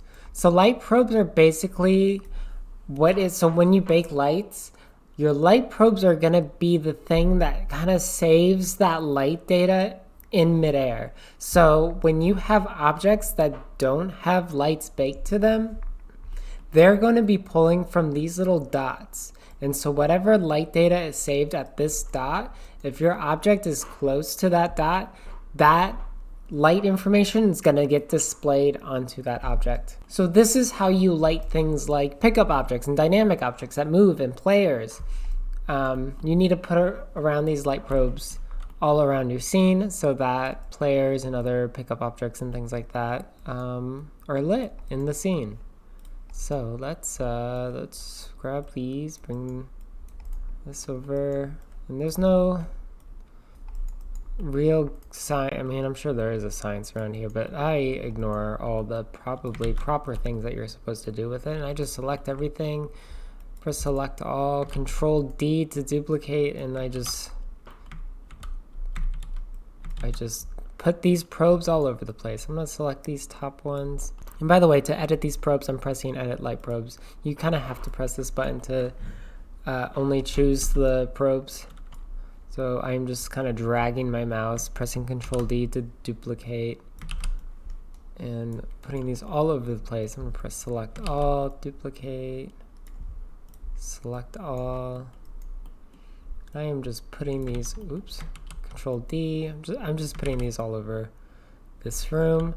And so after we bake lights and there's a player walking around and existing in this space, they are going to be hopefully lit properly.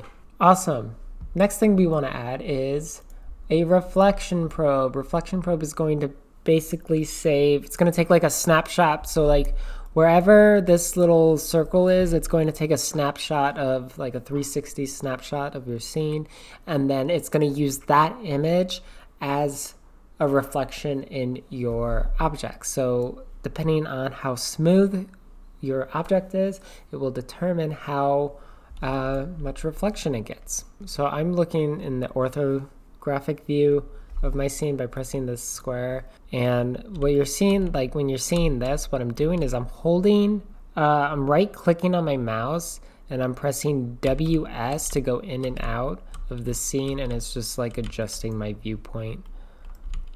So we're going to press this, and we're going to just kind of make this about the size of the room. It really doesn't need to be bigger. This room is small enough to so that we only really need, I'm going to go switch to this side. We only really need one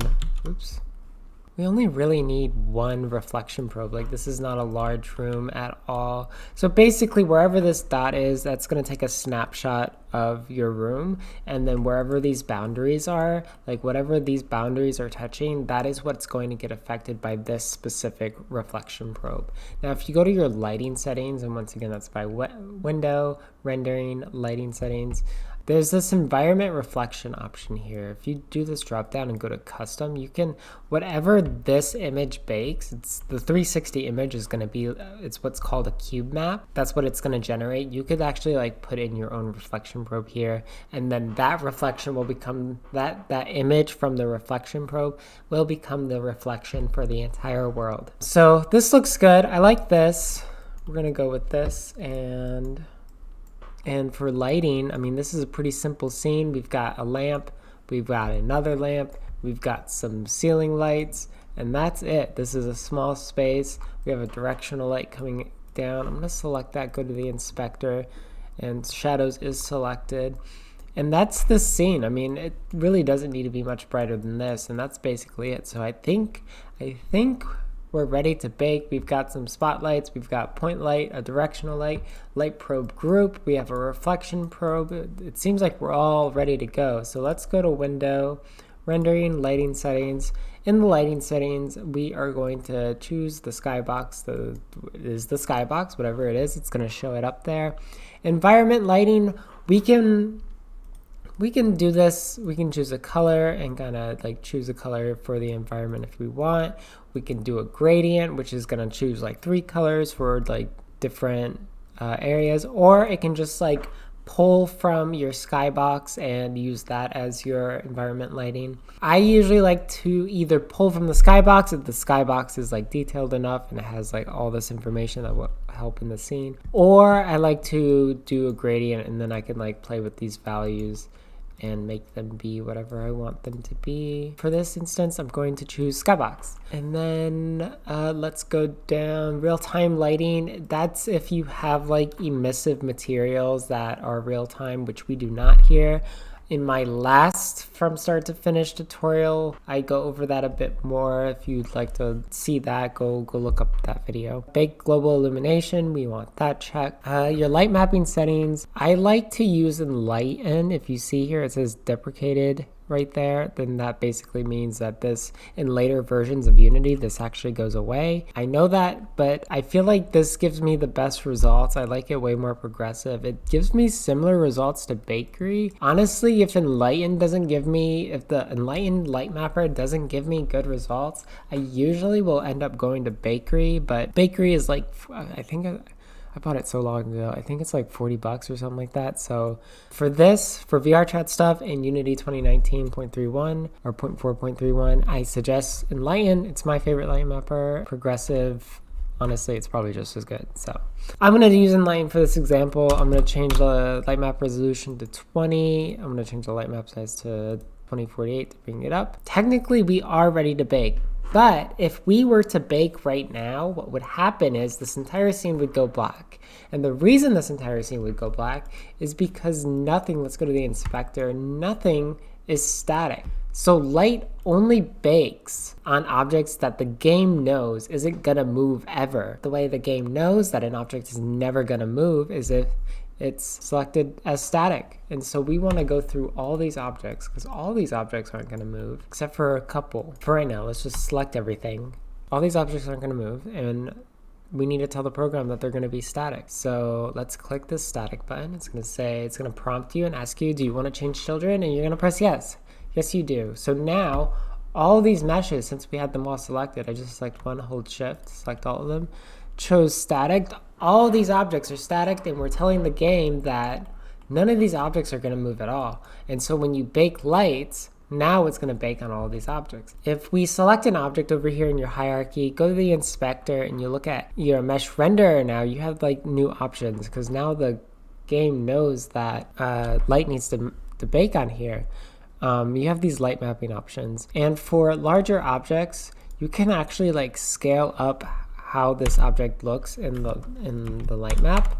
And so if you're getting like not great bakes, you can select some of these objects and increase them. Now, light baking isn't great for small, high detailed objects. So I'm looking here, it looks like we're missing a material actually. So let's choose that. Let's bring this right there. There you go.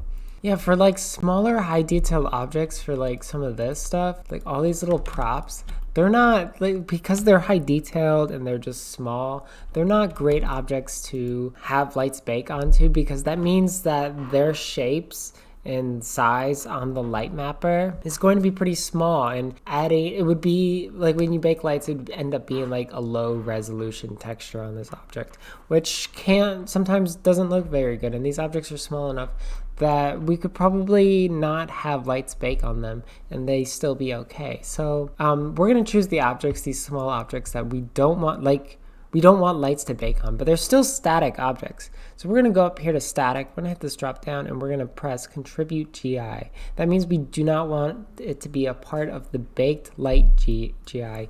Instead, what's going to happen is it's going to get lit by these probes, just like any other dynamic object or player would be lit. Now, there are some other things on here that I don't want to be baked. I want these pillows. I want the player to be able to pick up these pillows. So that means that the pillows are going to be able to move around, which means we don't want them to be static. So we're going to come up here and we're going to press static, and it's just going to click off. And now these objects are not static objects. Instead, I'm going to move them. So this is a part of this whole bed FBX object. We're going to want to unpack this prefab. So when you bring in an FBX object and bring it into your scene, it comes in as a prefab. And to move things out from that, you need to unpack it. So I want to make these objects pickup objects. So I'm going to go down here. I'm going to press create empty. And I'm going to make a new game object. I'm just going to call it pickups. And then I'm going to grab all these meshes that are just the pillows. I'm going to move them down here. This is mainly just for organizational sake. You don't actually have to move this around. I like moving it around because this is just kind of how I organize my VRChat projects. I usually have like meshes, the lighting, pickups, and then I have like particles and like whatever else is going on. But I want the player to be able to pick up all these objects. So I'm going to select all of these. They're not static. I'm going to add a box collider to all of them. If it doesn't have a collider, the player can't interact with it. So add a box collider to all those objects. Then we're going to add a pickup object. Now the player is able to pick up these objects. I'm going to change this. I don't want this to be able to use gravity. I want them to just kind of stay in the air when players pick them up. And that means I'm going to check off use gravity, and I'm going to check on is kinematic. And so now these are functional pickup objects. But now we need to tell the game that when a player picks up an object, all the other players around that player should be able to see that player pick up the object. So you need to sync them together. And the way you do that is you add a script called object sync. And now players can pick up these objects and everybody sees other players pick up these objects. And it's that easy. It's pretty simple to do pick up objects. So now everything that we want static, I'm going to increase this on the light map. Everything that we want static is static. And everything we want not static is not static. And everything we want to be part of the light maps is a part of it. And I think we're set to go. I think we are all ready to bake lights. So let's go to our lighting settings. We've changed the settings to be how we like it, or at least how I like it. and I'm gonna press generate lighting. Now, depending on your PC, this may take a while to load. So just let Unity do its thing and it'll be done soon enough. This isn't if you're using like this specific world, or if you're following along with this tutorial, this world, it's not that it's not that big, so it should be fairly quick. It'll be fairly quick for me. So yeah, just let it do its thing. You'll be good. It's already done. So yeah, lights are baked. This is what it looks like. It's pretty good. I lost some detail here. You can see that's what our reflection probe looks like now. And if we go to find that, so these are basically like textures overlay your entire world.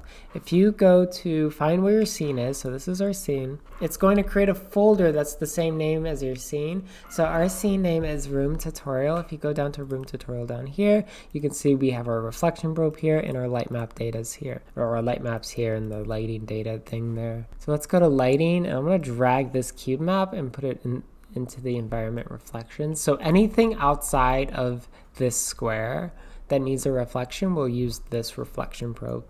Now obviously nothing in this world is outside this like room, so it's kind of unnecessary, but you know, maybe one day when you're working on something you will have something there. We have lights baked. Let's do some VRChat stuff. Let's create a spawn point.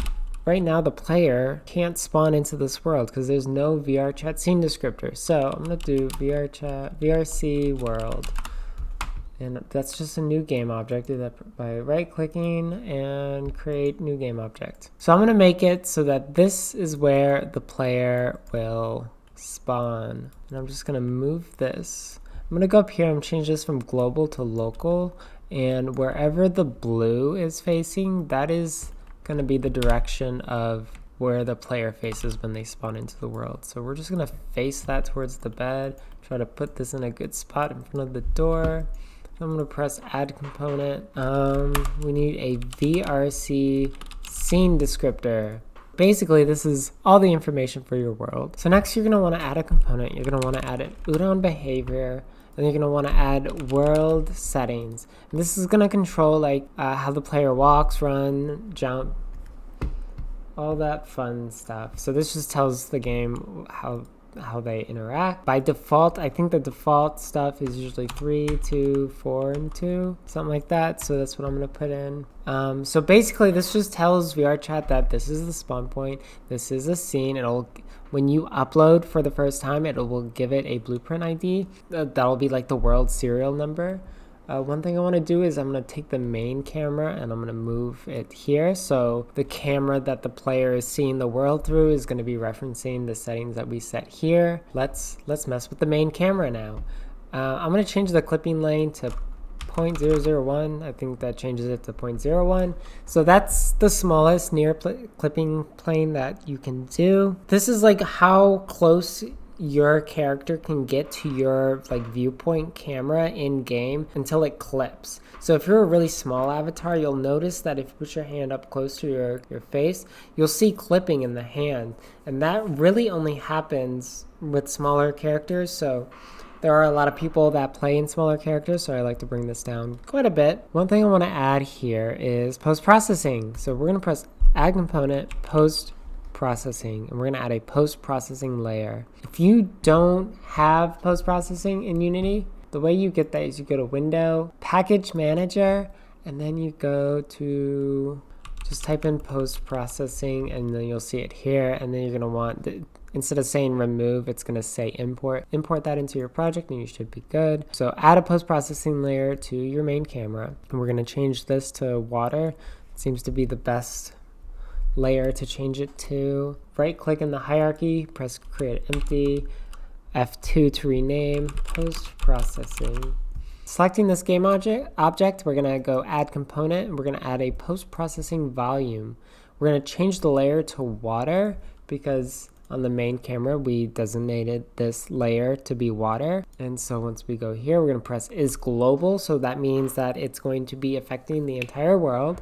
And we're going to press new post-processing profile, add effect. Let's add bloom. I'm going to check all of this stuff on, and then I'm going to do like 1. That should be good. And you can see it affecting the lights in the in the scene. 1 should be more than enough. You can see it just does it just barely. If you select these objects and go to like the emissive, you can actually increase the emissive of your materials, and that will be affected by bloom much more. Those settings right there are fine. We're gonna add color grading, and I'm gonna add high definition range, tone mapping. We're gonna make it neutral, and I think that's it. Maybe be worth bringing the saturation up just a little bit, contrast maybe. Usually when I do post-processing stuff, I never fuck with it too much. Ooh, that did not come out great. Any other ones get screwed up? Let's check this out. Okay, so do you see how bad that looks?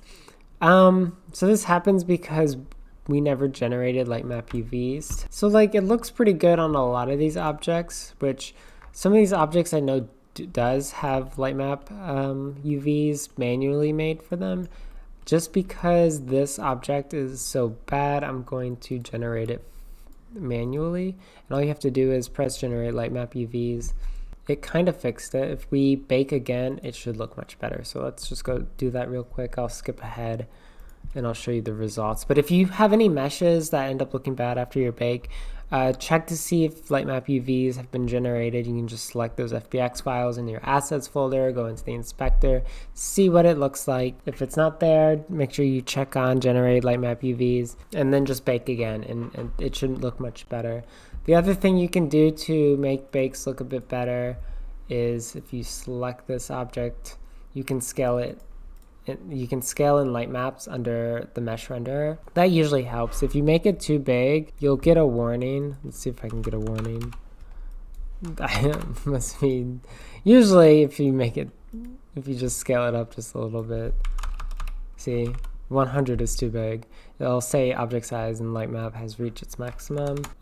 You can increase that by increasing your light map size, but usually it's not necessary. If it's looking bad and it's scaled up to the most you can possibly scale it up to, something else is probably going on, and it might be worth manually making those light maps in Blender, which I did not teach you how to do in this tutorial, and I won't be doing, so good luck with that, I guess. So what are we doing? We're adding post-processing. Post-processing is in, it looks great. It looks, usually, like I was saying with my post-processing, I'm like very subtle with it. I don't do too much. I don't really like doing too much. I like how it looks.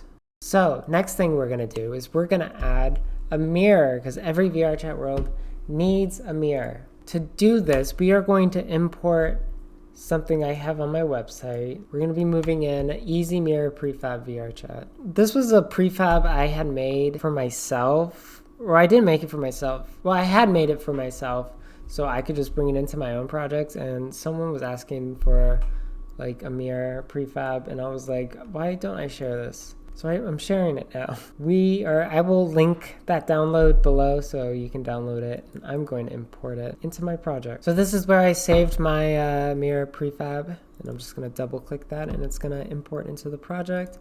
I'm gonna press import and I'm gonna go to that file, and there's this prefab right here. I'm just gonna drag it in. And this is, this should be set up, ready to go. I'm gonna do this drop down, and to place this, I'm gonna select both these mirrors.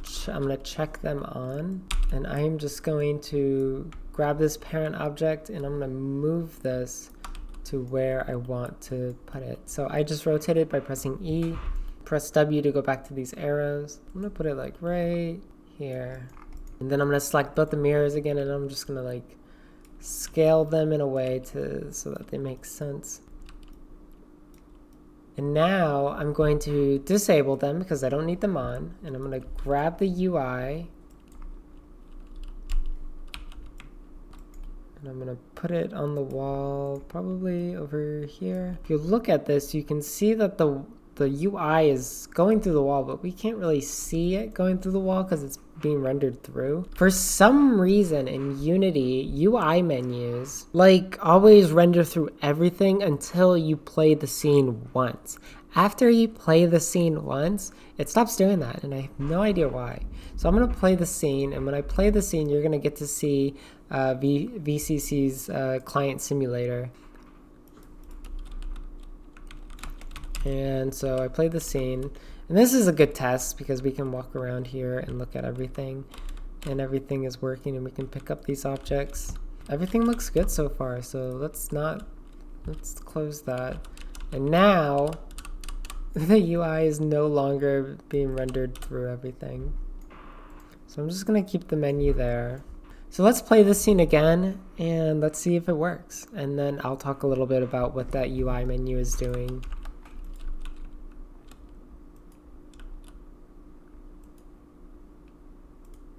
Awesome, it's working. So I'm not going to go too much into detail about UI menus. If you want to learn about how to make UI menus specifically for VRChat, I will link to a tutorial, not by me, by someone else, that does a pretty good job explaining it. What this prefab has is a custom Udon graph script that has a bunch of options here, so you can like turn off. It basically just turns the mirrors on and off, but you can configure this to be however you want. It's pretty simple. Basically anything you put in here is going to get turned off, and anything you put in here is going to get turned on. And so when you click the button, it's basically what happens is it turns on the mirror, and then it turns on the on button version of that mirror. And when you hit the on version of the button, it turns off the mirror and turns on the off button version. That probably sounded confusing, but promise you it's pretty straightforward. This tutorial is just for a simple VRChat world, and we're going to keep it simple by saying import this prefab and you can have mirrors. Yeah, so we're like basically ready to upload this. But like I was saying earlier when I was talking about baking lights, optimization in VRChat is very important, and because everything is in the game is created by the community, and so everything is not like optimized to work together. So the more optimized you can make your world, the better the world is going to be. So one easy thing you can do to optimize your world is you can go to window, you can go to rendering, type or hit occlusion culling, you'll get this menu here. Go to bake, press bake, and then you have occlusion baked. And so what this does is when your player is facing over here, so your player is facing over here, the player doesn't see everything behind them. So what occlusion does is it detects that the player is looking in a certain direction, and everything that the player doesn't see is going to disappear. Because why would the player have to render that if they're not even looking at it? And so that's what occlusion does. It's super easy to bake it. It can get complicated with larger worlds and if you have like occlusion zones, but we're not going to get into any of that. This is just like you have a world, press bake your occlusion. It'll be even more optimized, and that's what you want. Oh, I might be able to visualize it here. So I have the camera, and if I come in here, you can see everything start to disappear, right? So, and if you look down here, you can kind of see what the player is seeing. So it looks normal the entire time to them, but secretly behind them, everything starts to disappear. That's occlusion culling. Super important. Do it. Makes your worlds a bit more optimized. I'm gonna call it there. This is like a fully functioning good world. Let me show you how to upload it to VRChat. So we're gonna go to VRChat, show control panel. You're gonna see a menu like this, log on, go to builder. You're gonna see all this information. If you did everything correctly, like I showed you, you shouldn't have any errors here. Everything should be all good to go. Press build and publish for Windows, and then it's gonna do its thing, and you just have to wait and let it do its thing. Okay, so you should see this screen. If you look here, this is like your image, your image preview to the world. If you go to scene, go back to scene. So we're in game. When you play your scene or you're uploading to VRChat, you're gonna get thrown into this game tab, which that is like what your game looks like to the player, right? So let's go back to scene. You'll see this VRC cam was created, and you'll see down here that this is what the player, or this is what the camera will be looking at. And you can move this VRC cam and make it look at whatever you want it to look at. Maybe adjust the settings. And if you go back to game, you'll see that it changed what it was looking at. And we're gonna name this world Room Tutorial. I'm gonna upload it. If you wanted to publish it to labs, you just press that button, which I'm not going to do. So I'm uploading it to VRChat, and it's pretty simple. All right, so I'm loading into the world now, and we're gonna get to the cool thing with the client simulator with VCC. You get a pretty good idea how it's gonna be already. and running through it in Unity, it already looks pretty good. My avatar is a small little black cat from the Black Cat. But the world, let me go into like a normal avatar. But yeah, the world is pretty much exactly how I was expecting it to be. It works, the button works, it looks good. Okay, now let's upload it to Quest.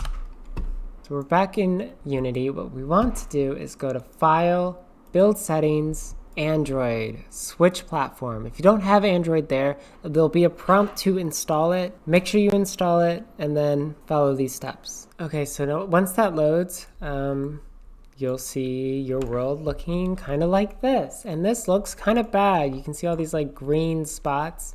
The reason that happens is because the compression between Windows and Androids is like you need to do different stuff to make it work for the different platforms. So what we're going to do is we're going to find where our scene is located, and it is located in this assets folder, which is right here. And we're going to want to find the folder with our light maps in it, which is that one. It's named the same thing as your scene. So room tutorial folder, we're going to select both the light maps and we're going to change the compression. We're going to go to this little Android guy. We're going to press override for Android, and we're going to change the compression format to be RGBA compressed ASTC 4x4 block. Now, I don't know what all those words mean, but I know that this works. So press apply. And look, it looks way better. That's exactly what you wanted, a good looking world, and this is what you're getting. The other thing I do for Android, and there's more than just this, but it's like you want to change your light map compression so that it looks good on Android. And you want to, I disabled post-processing because post-processing doesn't work on Android, so there's no point in having it on. So I just click this button here, it turns it on and off. And I keep it off because there's no point. But this world is, I mean, we switched over to Android. If we were to upload now, it will upload to Android. In this world, VRC avatar descriptor is required to build an avatar. Well, here's the thing about that. I am not building an avatar. So I seem to have found a bug with VCC. For some reason, when I switched to Android, it thought I was building an avatar. But all I did was switched it back to PC and then switched it back, and it's working now, which it should have worked the first time. I'm looking at the console to make sure I didn't do anything else that's stupid, but I blame VRChat. I don't think I don't know. Point is, it's working now. When you switch to Android, it should work fine. Once you switch your light maps over, everything will look good. I disabled my post-processing. I go to Builder and I press Build and Publish for Android. And it's the exact same process as Windows. And now I don't really film on my Quest, and I don't know how to do that. I'm sure it's not hard, but I don't know how to do it. So I'm not going to be able to show you the Quest version of this world. But if the world doesn't work on Quest, I won't upload this. So if you see this tutorial, I want to assure you that it worked and it is up on Android. So that's it. I'm going to call it for this tutorial. I hope this helped you out. I feel like I got way more enthusiastic once we got into Unity for some reason. It's usually the other way around for me. But if you download this package, it's not going to look exactly like how you were seeing it in the project. I'm going to package it up a bit better. I'm going to create prefabs of the furniture so that it's easier to use if you were to download this. But yeah, it'll be the exact same thing. So hopefully this helped. If you look here, this is all loaded. It's got the same old picture that we had on there. We just press the above information is accurate, press upload, and that's it. All right, I think that's all I got for you. Bye.